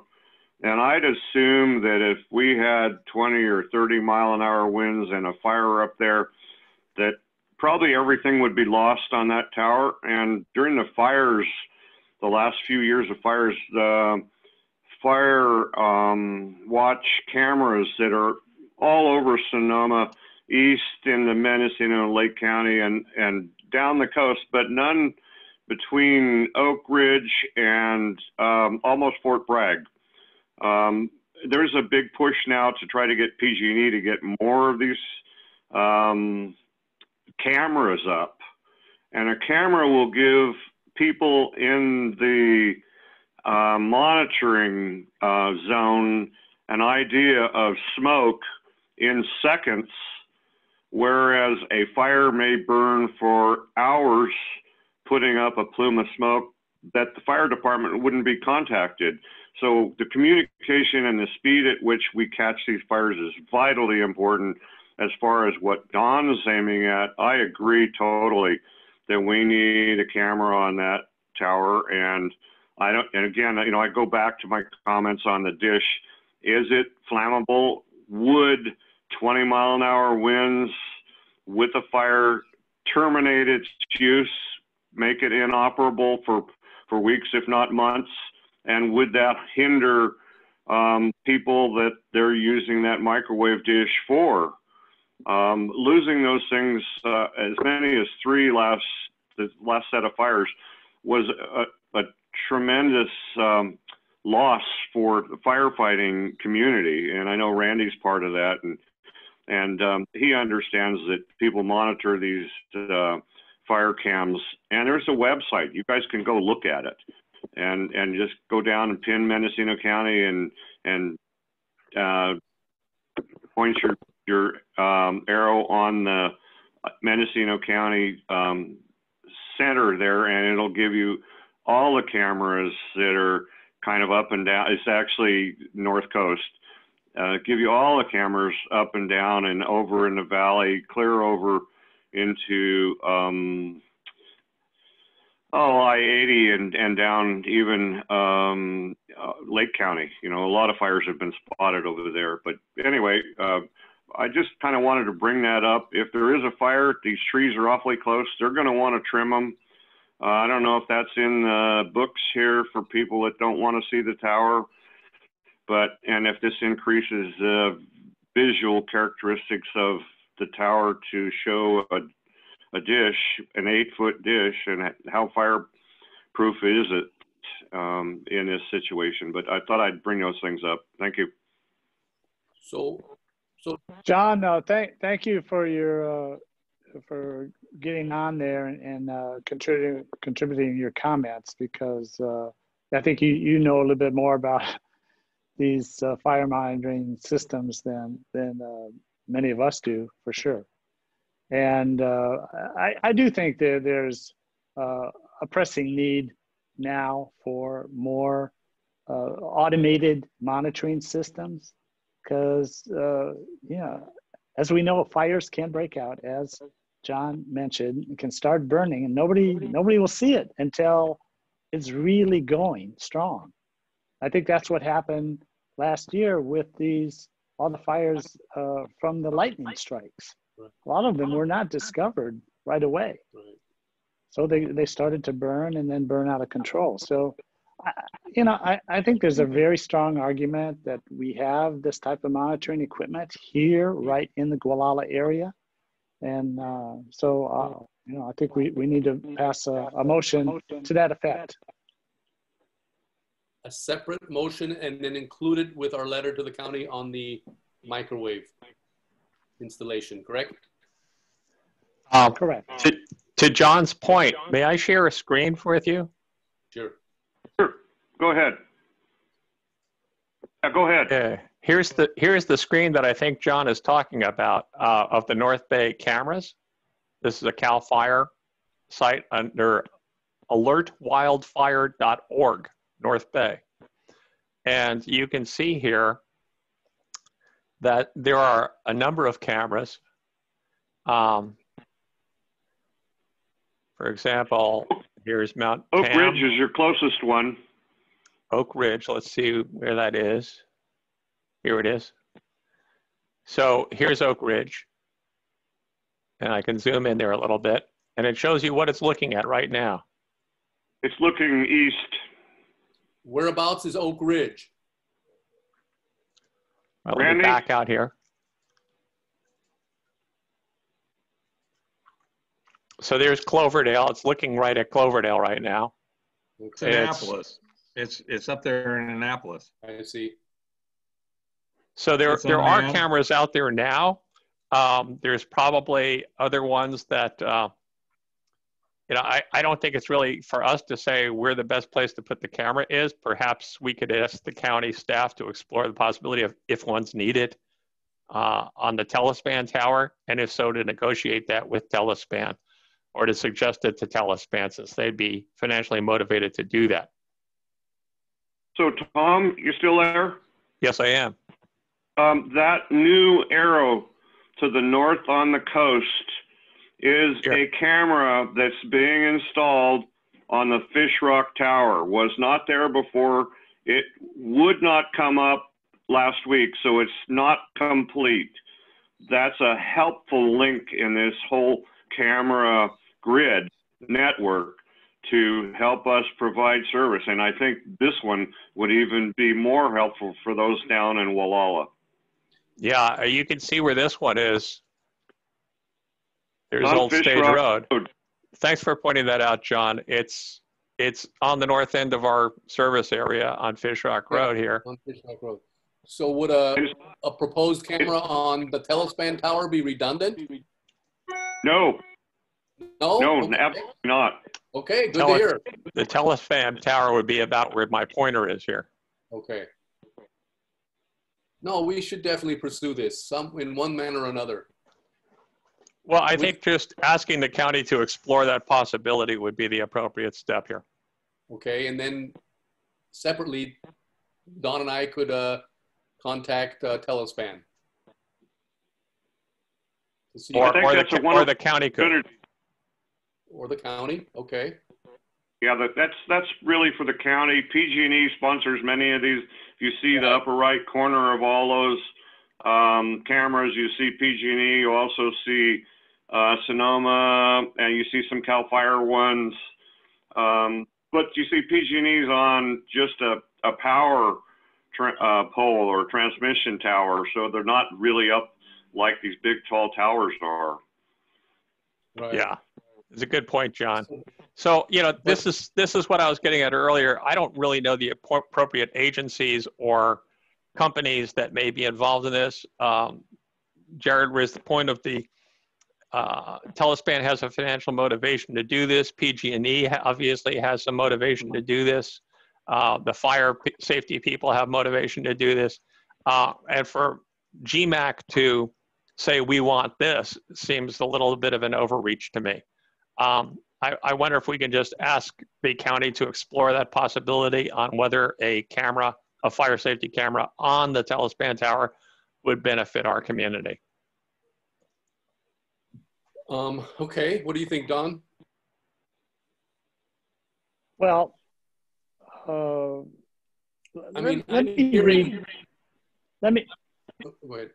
Can you hear me? Yeah. Okay. Let me read the motion that I've cobbled together and see if that's agreeable to anybody. I move that we ask county staff to explore the possibility of installing fire monitoring equipment in the Gualala area, perhaps on the Telespan tower, to be operational before the coming fire season. Who will second that motion? I will second. Okay, let's discuss it. As we speak more and more about this, I'm hearing more and more concern and consensus that we do something like this. So I personally agree we could send this in a letter. We are an advisory council. We can send this in that this is our concern in addition to our recommendation on approving the microwave installation.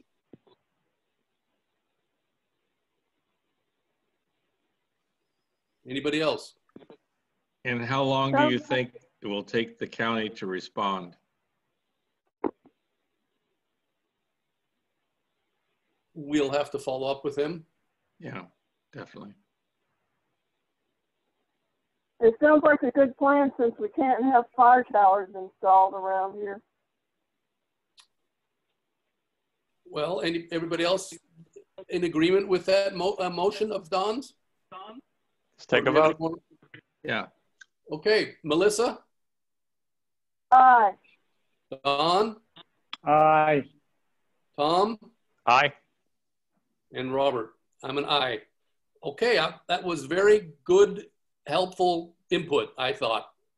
And it's separate from Jared's project, and it was good community input that we received on a vital concern around here. So, and I want to thank Jared and John Bauer for their information on this. John, I was completely unaware of this camera network, and it's very interesting to see this. Thank you.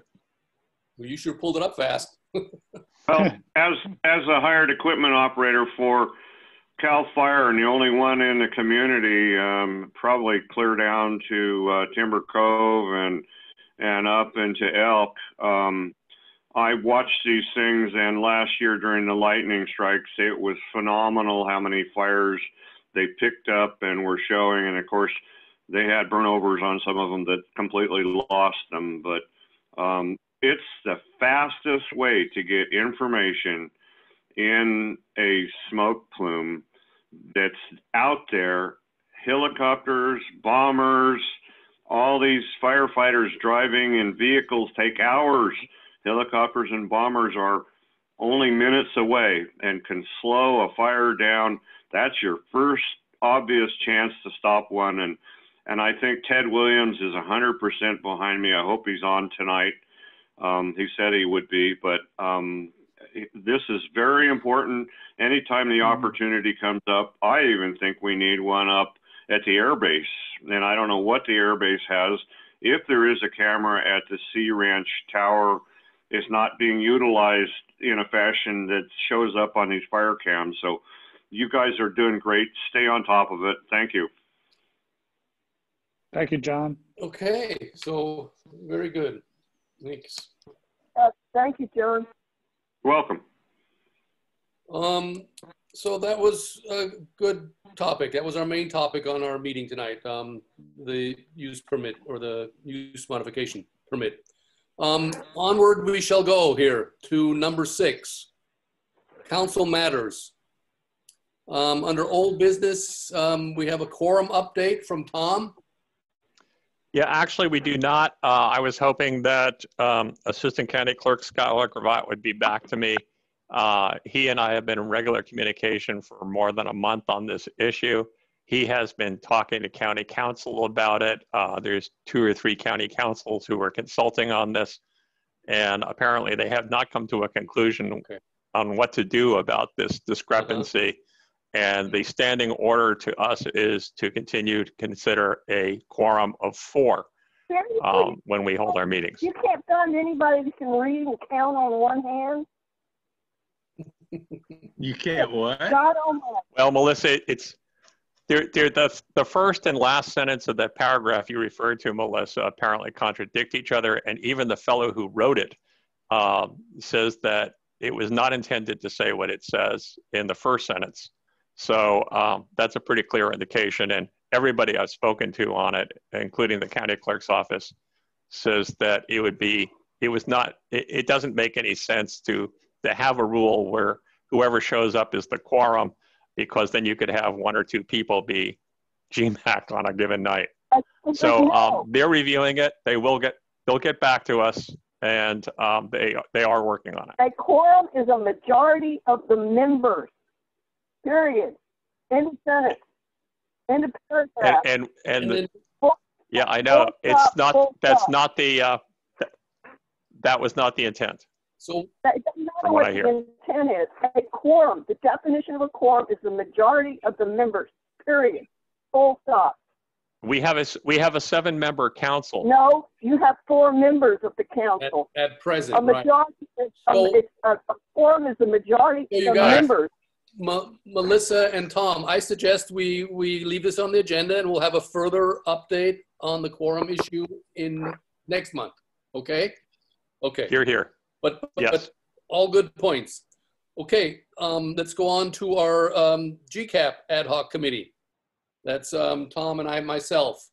Now I checked in with MCOG on this and wrote a letter to Nafili Barrett.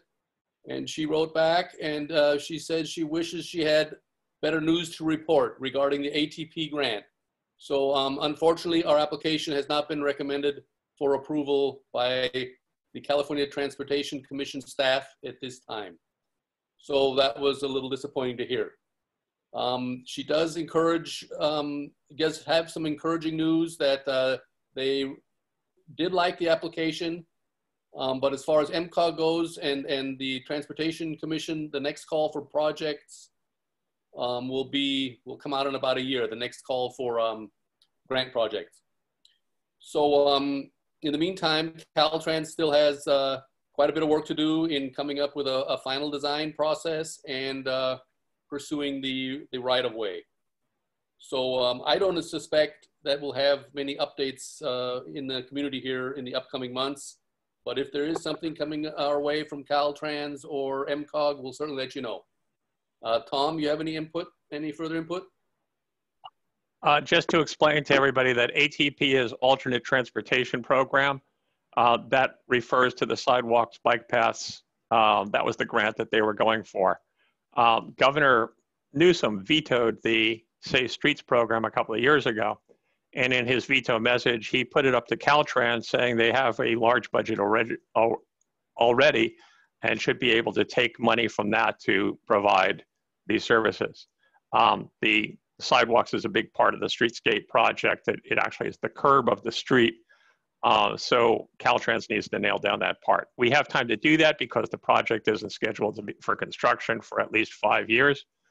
And it's not a panic moment. It's not a stop moment. It's just the way it is right there. So it's in MCOG's hand. I hope they'll deal with it. I think they're going to be getting more input on this project. So that's about all I know. I do have a question for John since he's on the call. John, one of the big questions is about the Surf Center. And there's a lot of talk around town about the empty stores and what you're planning to do there. Could you provide any insight into that tonight?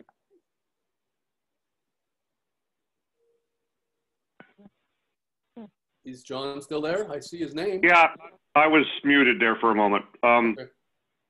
You have me now? Yeah. Well, it's going to be a long process. We have to go back to the Coastal Commission to see what other hoops we have to go through.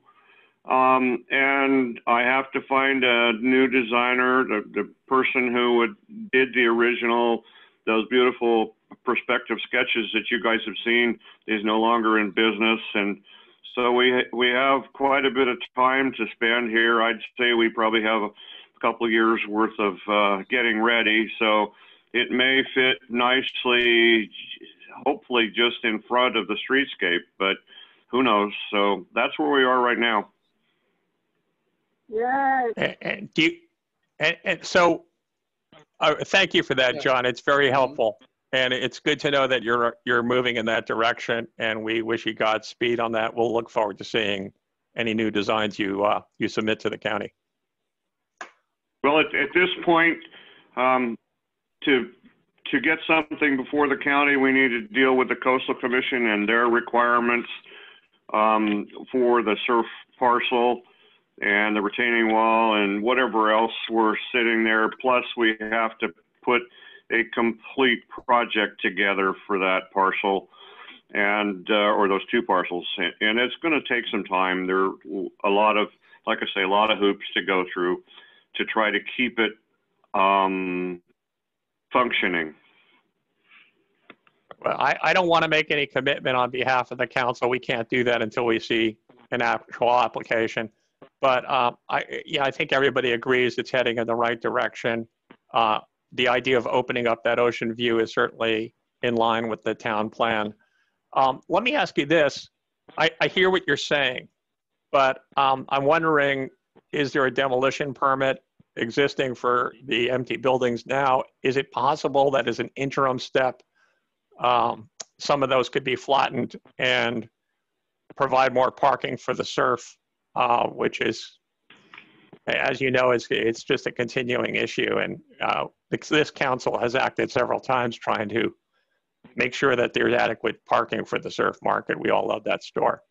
Well, I appreciate your gesture here on the surf market. That is a vital part of our community. Many people love it. Many people love the other store, and have two stores and have a choice is a wonderful asset for people in the community. We had an original permit granted that had the pharmacy demolition and the underground storage tank removal. And then as a result of that, we went through some ungodly new rules for underground storage tanks that were left in the ground and needed to be permitted. And so, that took a long time. That's finally gone into the low threat closure, like the other two, the only two I know of downtown, the other two stations, Chevron, which is ours, and the Unical. So that's kind of opened the door now for us to try to do some work, demolition, construction, whatever.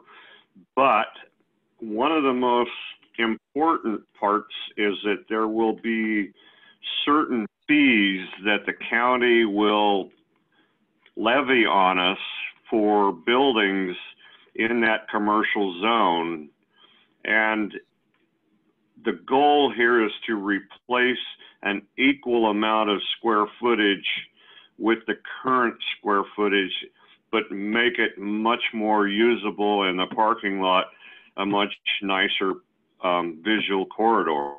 So that's kind of where I am. Those fees can be held back for a couple of years, as far as I understand, and consequently save a redevelopment a substantial amount of building and permit fees if you rebuild within a certain period of time. Now, again, you guys know that it seems like time just keeps on going and ticking away, and I don't want to lose that. So the demolition is kind of held off at this point. We might be able to do some of it in this process, but right now the parking isn't so bad because the other buildings are not occupied. Right. But that is not all of them, but some of them. Have you shared that information with Frank? With who? Frank Demling? Frank Demling. No, I haven't really shared that specific information with Frank. We've discussed that, we'd like to do kind of our own traffic pattern, walking traffic pattern through the parcel, and maybe right up on the edge of the street isn't a good place for it. And that was why I suggested that they discuss with me some of the other possibilities that we could put together for the streetscape to make it a little more usable and nicer visual presentation. Well, that's good to hear. I don't want to get in the middle of that conversation, but I encourage you to talk to them about it. They are making some revisions in the plan now from what Robert heard. So it might be a good time for you to get together with Frank and Nafili and talk about that. Certainly, it's encouraging to hear this report tonight from you. And thank you very much for sharing that information. Welcome. Thank you very much. And John, I just want to say, I don't want to speak for the whole council. I can't. Mm-hmm. But my feeling is that everybody in town will be behind you, behind this concept. It sounds like a really good concept. And of course, as you know better than anybody, the devil's in the details. But you're on the right track, my friend. Well, and the other part of this, good things take time. And so to present something that will go on into the tail end of this century is really important to us. Yeah, absolutely. It's important to us all. Okay, well, that turned out to be more of a GCAP update than we thought. Thank you. Okay, shall we move on, folks? We'll go on Absolutely. Okay, we'll go on to 6C then. That would be the Housing and Economic Development Standing Committee. Yeah, I have two short items on that. Additional dwelling units. This came up before the California Coastal Commission, speak of the devil, and the county is seeking permission to increase the number of ADUs along the coast. Let me just read a couple of excerpts from the Coastal Commission report on this. The currently certified local coastal plan prohibits ADUs in the coastal zone except in the Gualala town plan area and in the town of Mendocino due to service capacity issues, including traffic capacity on rural 2-lane Highway 1. And I imagine water's the other. The proposed amendment would allow a maximum of 500 ADUs and unlimited junior ADUs throughout the unincorporated county's coastal zone in all zoning districts which allow single-family dwellings, including ag, rangelands, forest lands, and timberland protection. The county has put forth a proposition to the Coastal Commission. The Coastal Commission is studying it as only the Coastal Commission can. And they have set a deadline for a review for a full year, although they expect to, Commission staff is targeting the June 21 Commission meeting for more information on this. In the meantime, the rules on Gualala, I believe, are that we can have ADUs on the west side of the on the east side of the highway, but not on the west side. And junior ADUs are limited in size and have to be attached to the dwelling. They're very small. So basically, a house could add a room adjacent to existing sharing a common wall. Without too much problem, but it's very limited in size. And they can't use that for short-term rentals. Adding a separate building and a larger ADU, like an in-law apartment, that's a bigger task and would require a meter, and we're limited there. And it gets into not only John's ability to issue a meter for that building, but into state requirements and Coastal Commission requirements, and it's kind of a big project. So that's kind of where we are. That's all I have to say on it tonight. If there are any questions, I'll try to answer them, but I don't really have a lot of detail. Okay. Hearing none, the other issue is the county cannabis policy. Oh, is there a question? Let me tell you. Okay, the county. Tom.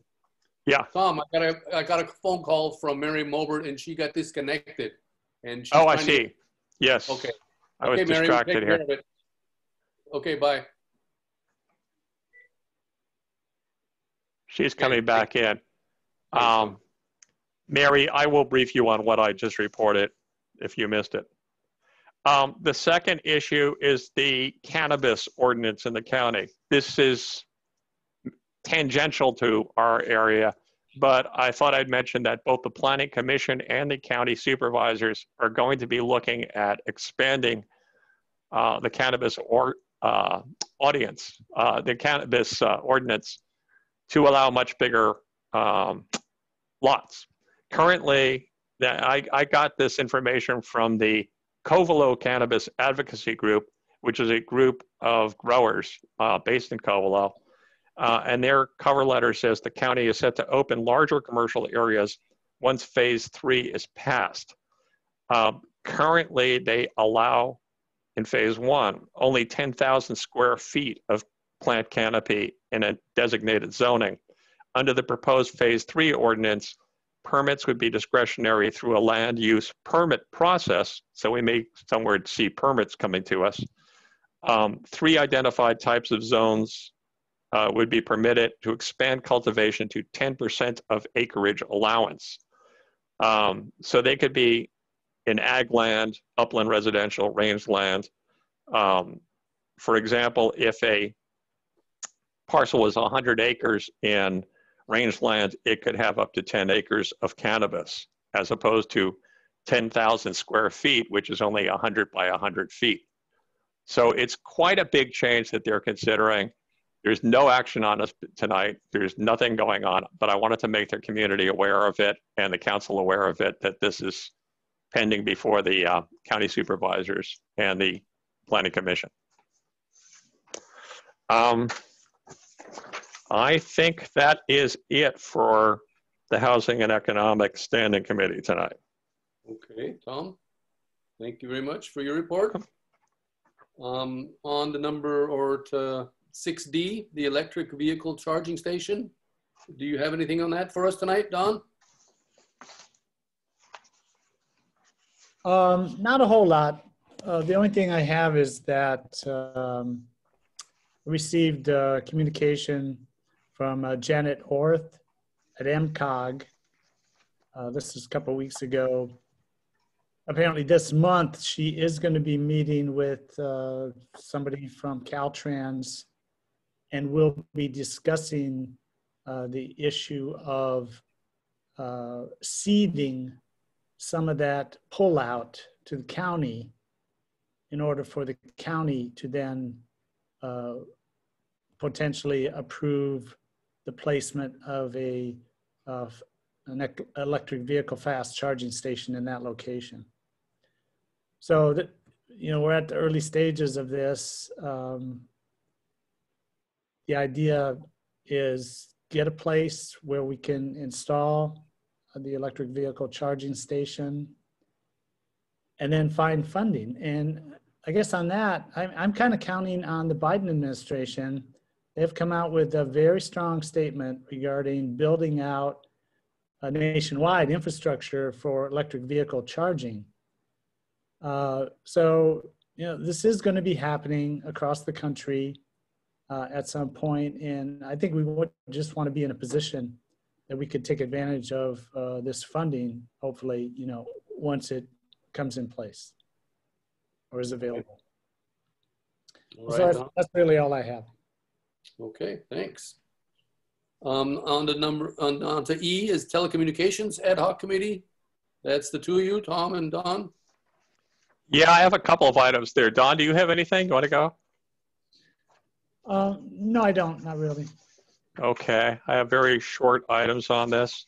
I'll give the longer one first, and that is that last week on the Big Mac call that Una puts together, Una Workabout, we got a briefing from a fellow named Andy Brickweg and his companion Laura Schaub, his coworker at Etheric Network.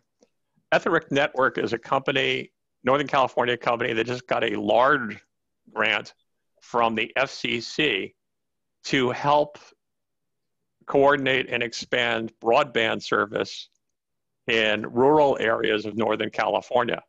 And their territory is quite large. They were saying Mendocino County is a prime example of the kind of area they want to work in and get more broadband coverage out here. This, of course, is happy news to us.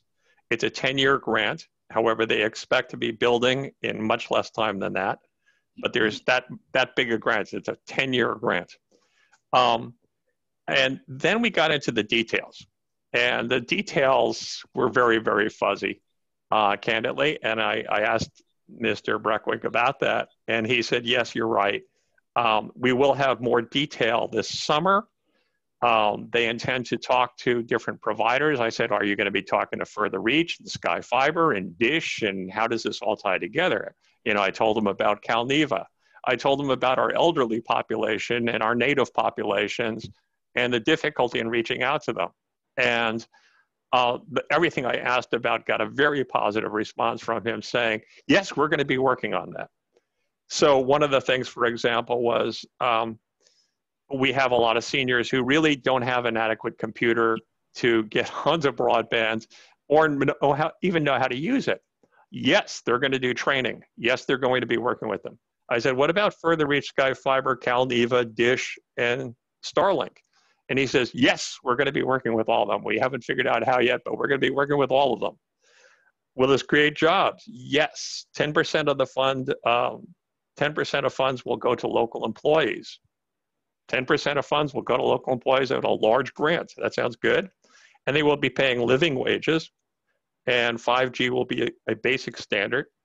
they're talking about 1 gigabyte downstream and 500 upstream, which is, Don will appreciate, is a pretty stable service. It's larger than what most of our broadband users have around here now. And I pointed out that some counties have programs to develop programming as well as service. Like in Marin County, there's funding to create community programs to put on these services so that people can keep aware of GMAC meetings, for example. He said, yes, we're going to be training people to do that. We're going to have funds available to do programming. So my takeaway from this, and Melissa, I asked this specifically for you about the safety of the towers that they'll be working with, or if they're going to be building towers or what. He said there will be no big zinging high power towers involved in this. So I thought you'd like that part of it. Did you ask about expanding the fiber optic cables rather than using towers? Yes, and this ran a little contrary to what I'd heard from others. I've talked to other companies about this, and there's two schools of thought that I think Mr. Breckwick will run into as he gets about this business. He talked a lot about using the existing dark fiber, tapping into that and bringing a much stronger service. And I said, well, that sounds terrific, but I've heard from some of the providers that the dark fiber was installed so long ago and technology has moved so fast forward that it is essentially not cost effective to bring the dark fiber to life. It would be cheaper to put in state-of-the-art fiber and other technologies to enhance the service. So we'll see what happens on that. But there's really not a lot to report to the council tonight. I just wanted to make you aware that I'm in touch with these folks. I've asked them to keep me in the loop. They were particularly interested in some of the issues we raised about Gualala. They were very enthusiastic, as I've reflected here.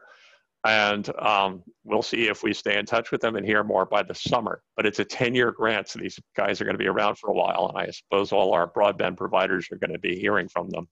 This is separate, by the way, from another project that Don and I heard about when we were looking into the CalNEVA issue a few months ago, where a North Bay Alliance was forming by a company in Oregon to expand broadband service on the coast. And I have not heard another word about that since I spoke to that fella. So just to let you know, there's a lot of interest in expanding broadband in our area, doing it safely, doing it in a low power way, and coordinating all the different entities that are out there now. When I hear that as a manager and a technologist, I think that the ultimate result of that will be lower cost, better service, and increased competition. So all those things bode well for the future, but there's nothing here now. Well, I hope you keep pushing them for the fiber optic and point out Sea Ranch if you have to as a working example of how well it does when they do install fiber optic for people rather than depending on cell towers. They're aware of the Sea Ranch project, which is generally a very positive development and very good. It's very high speed. It's very expensive, and it does have its glitches from what I hear. There are frequent reports of outages down there. But yes, I'm sure he's going to be looking into that. Yeah. The other issue I had tonight, I just wanted to report the page views or the views of our video from last month. And that was down substantially from prior months. We had only 15 views of the financial report, which I broke out into a separate video, and 35 of the meeting as a whole. So that total of 50, the month before, for example, we had 480 or something like that now. The months before that 480 was very unusual. We've been averaging about 100 views for the prior 3 months before that. So it was down sharply last month. We had a very short meeting, very few items on there. The main thing was the financial report from West Business Development. And that's all I have for the telecommunications on my side. All righty, Tom and Don. Thank you. Moving on to F, the Water Ad Hoc Committee, which is Don and myself. May I ask a question before we go on? Sure. How is the progress on the website design going? And it's been hanging fire for a couple of months, and I'm just wondering. Yeah, Mary, Don and I did look at a number of designs.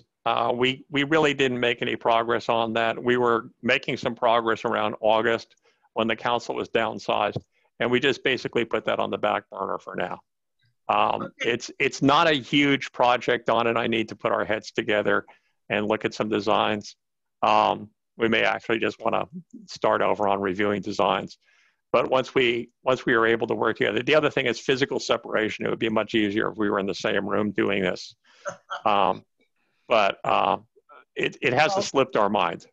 Don, do you have anything to add to that? Wondered. I think that's about right. But, moving forward, I think once we're all vaccinated, then we could perhaps do something in closer proximity and still be safe. So yeah, we could. Not yet. I don't think so. Not yet, but soon. No. Well, that's going to be an individual decision, but there's ways it could be done, especially if it was like outside. I mean, have you gotten one of your shots yet, Don, or both? I've got one. I'm getting my second one another week or so. I was supposed to get my second Moderna today, and it was canceled. So they're telling me it'll be at least a week or 10 days before they know if they get more supply. I hate to break it to you, but the vaccination is going to save you from freezing your ass off out there. Say what? Okay. Listen, the vaccinations aren't everything. We understand that. I plan to keep wearing a mask for quite a while. I know, but it's cold out there. I don't want to meet outside. We're not going to meet outside. We'll wear a nice coat and go outside. We could do that too.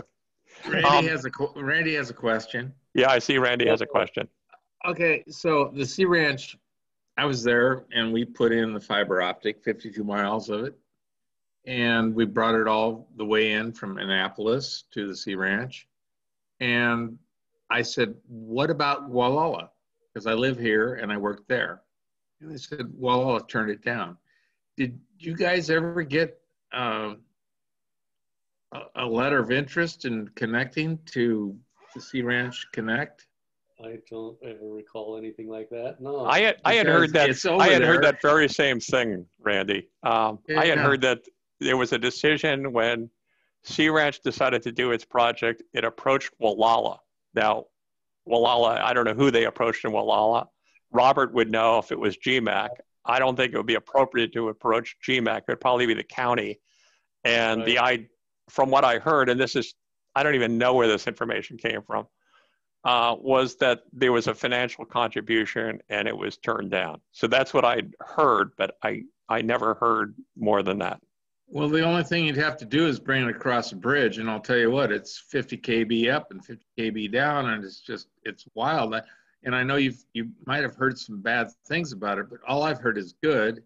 And I mean, it's substantial. It's, I don't want to put Sky Fiber Further Reach out of business because I use them both, but it's kind of like there's, John and I've always talked about tying into the water system over there, and that doesn't seem to work out. But, as far as it comes to communications and fiber optic lines, it's something that might be considered to.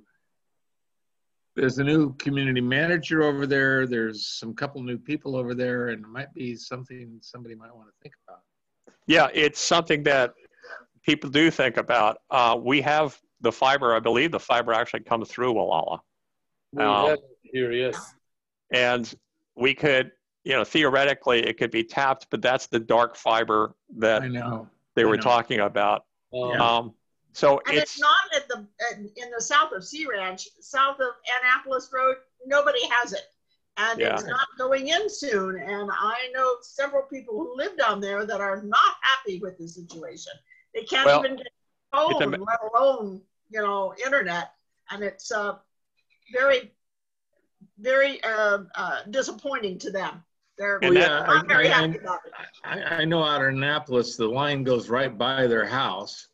I've known several people out there personally, and the line goes right by their house, but they can't have any connection. And old Chet Richardson let them come down with Verizon, and they said they'd hook him up too, and they never hooked him up. So, I mean, it's kind of an administrative thing where you'd bring the wire in here and you'd have to dig up all sorts of roads and everything else to put it in, but you would have fiber optic connection underground. Well, you know, it's on a simple level. I think you're right, Randy. It's an enormous investment to do from curb to the house. The big problem is distribution of the signal. If you talk to Further Reach or Sky Fiber, they'll tell you of how they hang dishes in trees. I know. If the tree falls, it's the customer's responsibility to replace the service at their cost. Make sure good old John Bauer doesn't cut the tree down. You'll be fine. There you go. John's been doing that, so well, we don't know. Well, if you remember when we did the utility underground project in Gualala, all AT&T was interested in was getting the fiber to their central office here in town by the Chevron station and out of here. They said it didn't warrant, there wasn't enough of a customer base to warrant bringing it to all the parcels in the area here. And so they went, what did they do? Go up Pacific Woods Road, and then they went aerial after that. Yeah, so maybe the new grant will change. Maybe this new grant will cover us. It's very possible, and it's up to greater minds than ours to figure it out. As I understand it, Sky Fiber gets their fiber, Sky Fiber and Further Reach tap into fiber up north of us in Manchester. And that's where the signal comes through for their service that I'm using right now. It's ironically, we have the fiber coming into the AT&T building downtown Gualala, but we don't use that.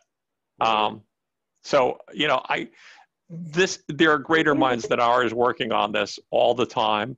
And rest assured, you will hear more about it. And as soon as I do, I will be glad to bring it to you. As I said, it's a pass-through for all of the stock markets. And AT&T gets plenty of money from the stock markets. They don't need us. It's more than that. There's a lot of signal coming through that too. So it's not for our broadband. They were going to charge RCMS $2,500 a month to hook into that thing. Yeah, and imagine every $500 to hook in initially, and you know nobody can afford that. That's the cost of adding fiber to some of our locations. Imagine putting it into a place up at Don's house up at Packwood. It's just enormous cost. I have a dish in my tree behind my bedroom. It works just fine, thank you. Well, sometimes it does. Well, most of the time it does. Oh, that's right. You got on Further Reach, didn't you? Right. My computer went south and went belly up the screen of death a minute ago. I have no idea why. Can I ask the chair whether now's the time to sort of move on? I don't think this conversation is going anywhere. Okay. Yeah. Can we please move on? Yes, we went back to telecommunications after we were ready to go to the water ad hoc. We could talk about this all night long, you know, and not get anywhere. Thank you, Don. Okay, let's press forward. We are getting to a late hour too. So 8:30, I think. Okay, so whoa, that was a speeder. Okay. The water ad hoc committee, we wanted to shed some light on a petition letter that we're aware of that was sent to the State Water Resources Control Board and to the North Coast Regional Water Quality Control Board. And it was regarding federally mandated measures of the Clean Water Act. And Dawn and I were looking into that a little bit. It has to do with the whole Gualala River and other water basins in the North Coast region. And the idea of this TMDL, which stands for Total Maximum Daily Load of sediments that are apparently going into watersheds. And so this is something that the board, both the regional and the state board, need to be dealing with on a more regular basis, right, Don? And it was brought to the attention of these boards in our state by the EPA back in 2001. And so Don and I are looking into that a little bit more. This petition letter that was we were made aware of, or we're aware of. And then we've also been talking a little bit about getting a date set for a water forum here locally. And as we've been encouraged to do by many in our audience and in the community, is to get some real professionals to come to a meeting possibly, and we got to look into the bigger picture, the longer haul here, with less and less rainfall in the years to come. This idea, as Don mentioned, you know, we've been having these regular droughts. It's becoming like a mega drought, I think is how you referred to it as, Don. And we're just trying to do what we can as a little council to bring more awareness to the whole issue, and to get more minds and more educated people to this, along with whatever sources we have locally. So Don, am I kind of getting on the parameters of this okay, or do you have anything to input on this also? Yeah, I mean, if you want, I could provide a little bit more detail about this petition to the State Water Resources Control Board and North Coast Regional Water Control Board. And then I also have some detail on a potential, you know, water forum or symposium, whatever we want to call it, that we're looking at perhaps doing end of May. This petition was filed at the end of January by attorneys for a local NGO, which is Friends of the Gualala River.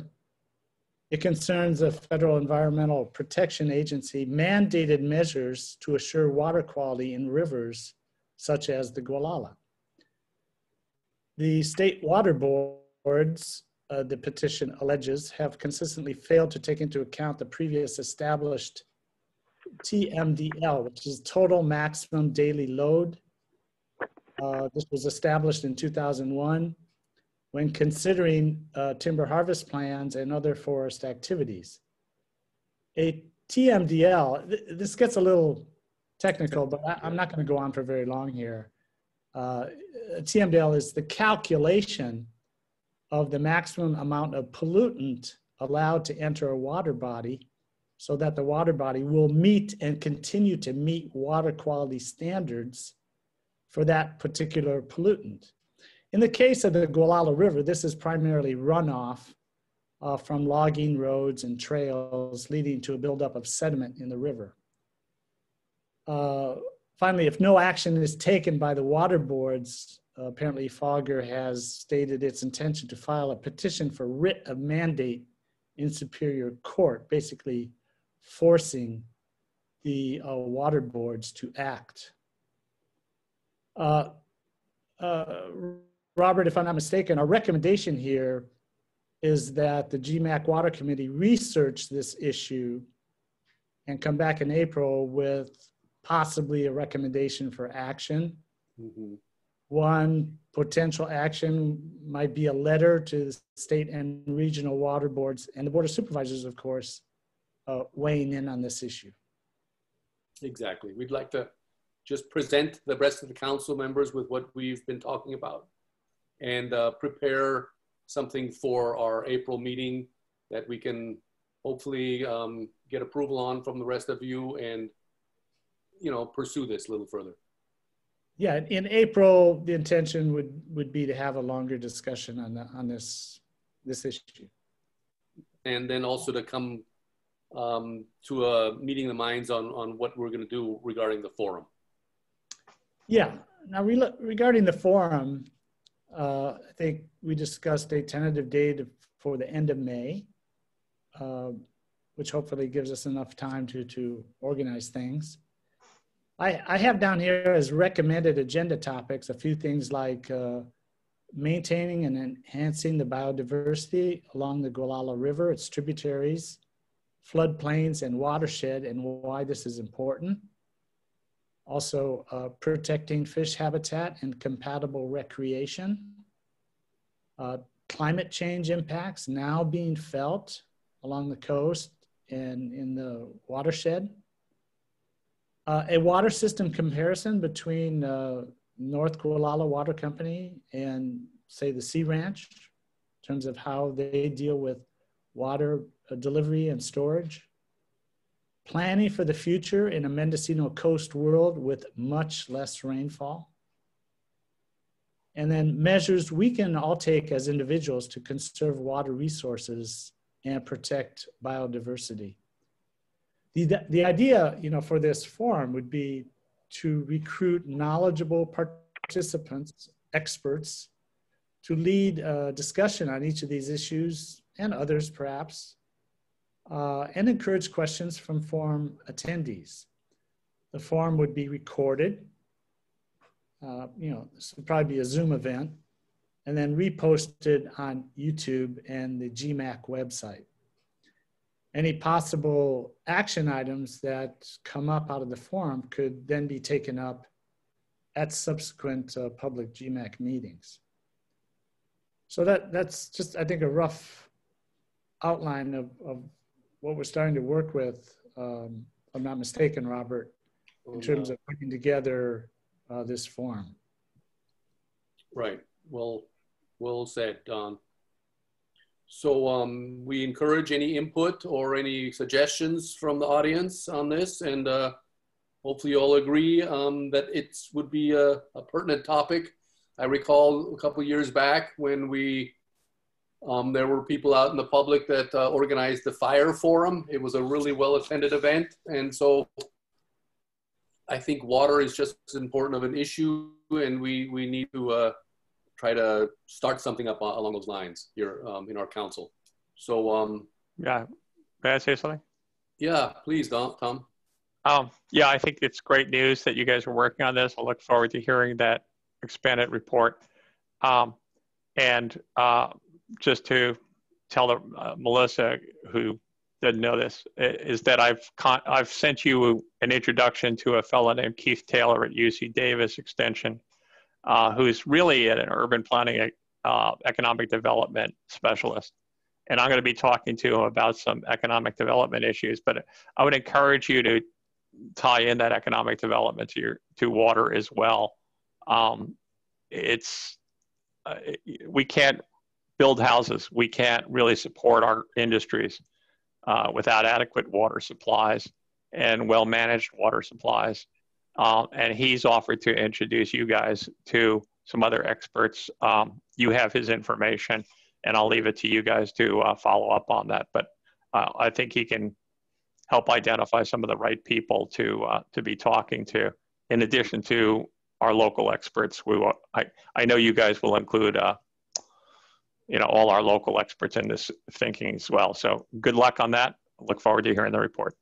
Yeah, Tom, thanks for passing that along to Don and I. That was good. Yeah, thanks for that contact, and I think we definitely will be in touch with him and to see who else would be appropriate, for this forum.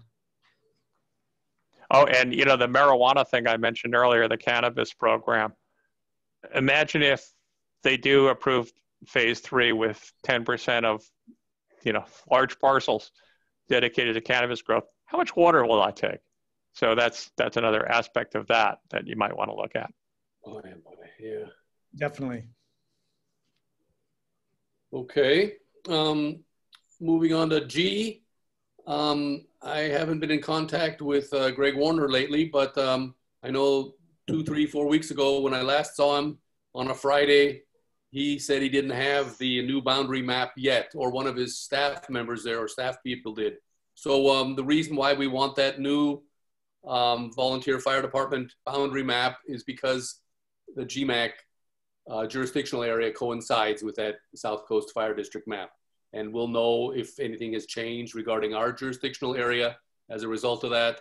So I'll keep pursuing or checking in with Greg Warner to see if he's got that new boundary map. He did say it wasn't going to change that much, but Mary and I have both talked about this a number of times, and so we'll just keep looking to see what the new map looks like when we get it. Administrative Secretary.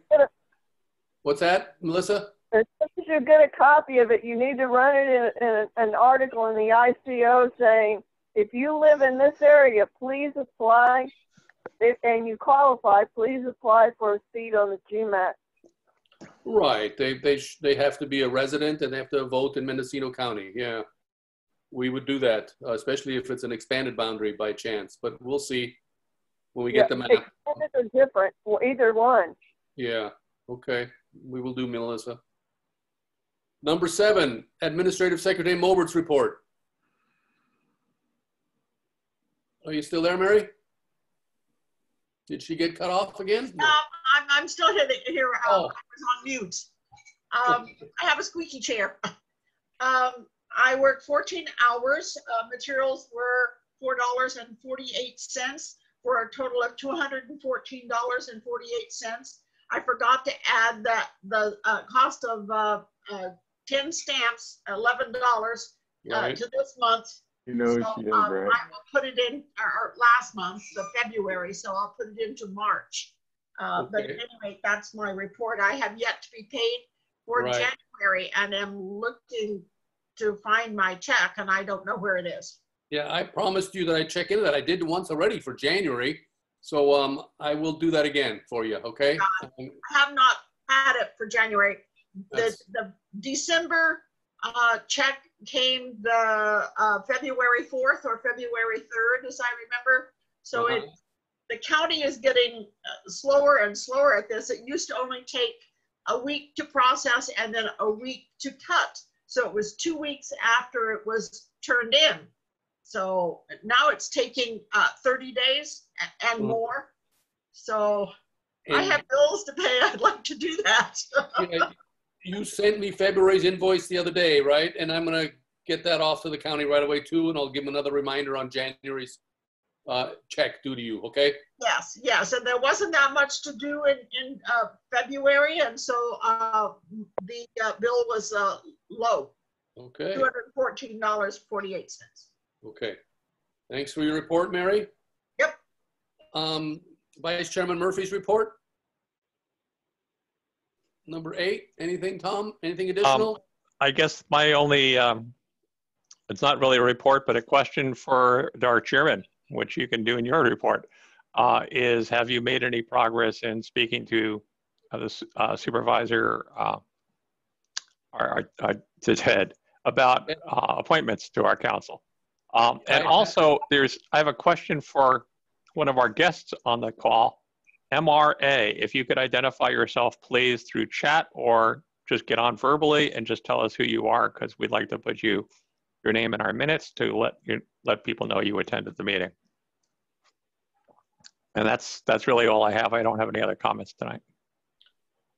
Okay, to answer, my report will be that I have that letter ready for Ted Williams, and I will be getting that off to him, and I'll be in that letter are a number of issues, but I want to know from him how many applications might be on file for council members, and if there's none, then can GMAC go ahead and start advertising for council member positions? And we'll see how he responds to me. He usually gets back to me right away, so that letter is ready to go off. Okay. That's it for me. Walk C, we have a new coastal development permit. And I'm assuming it's new. Let me look at the cover sheet on it, but it looked to me like an after the fact review. But it's subsequent to an emergency permit, or I thought I saw somewhere. Right, Randy, maybe you can fill us in on this, or John. He's the agent for North Gualala Water Company, so maybe he can. Yes, this is a permit application that started out as an emergency. Okay. Which is up in Sunset in Anchor Bay. And there's a wooden tank up there that was leaning, and it was causing us problems. And the state came in and told us, if you read the documentation and open up the files that the county allows you to see, it speaks for itself. This tank was built in the 60s. It was done by Buzz Nash, and it started to fail. And the county, or no, the state came in, Division of Drinking Water, and said in 2018, you need to replace the tank and you need to upsize the water system up here to provide for fire flows. And that's what the whole application is about. We have taken that tank out of service now, so it doesn't threaten the house below it. It's empty. It's standing and held together by a couple of cables right now, and we're going to take that down if the permit gets approved, which I'm sure it will. But then we're going to go in and add new water lines or replace old existing water lines with a new 8-inch water line for fire flows and for supply in that area. So this has been once we did the emergency, what we did was we took the water from the one tank and we transferred it over to 2 tanks that are on rented property right now of a private residence.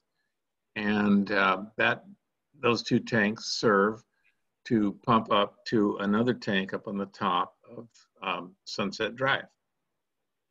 So what we want to do is take down the old tank completely, install a new tank, engineered, of course, and put in replacement water lines and replacement water services for the system that exists up there now, and additionally add 5 new fire hydrants. And that's basically the permit application. Okay, thanks for that explanation. And I would suggest going on to the website they advise you to, and you'll see the 45 pages of the permit application. Okay. Yeah, I already looked through the application and could see that you'd already done some emergency work. That's why I thought it was an after the fact. I thought maybe you'd done the whole thing. No. No, we just took the tank out of service so it wouldn't impact the neighbor who is next door to the tank, and we wouldn't lose the water supply that serves the 585 people to one side and the 117 on the other. It's a leapfrog system. It pumps out of Enchanted Meadows and it goes up to that tank, and now it's 2 tanks, and then from there it pumps up to a tank we call the Dow tank, which feeds back down to Sunset Drive and parcels on Fish Rock Road. So all we were doing is trying to replace what's already existing with better infrastructure. Okay. I noticed you were replacing asbestos pipe with PVC as part of that project. Absolutely, yes. Good idea. So what we usually do is we have 2 people go to the project, just review it primarily on paper, but just to go up and look at the Dow tank, look at that section of Sunset Drive where the proposed project is taking place. And we would like to have 2 volunteers to do that on our council. Who might that be, or who wants to volunteer for that?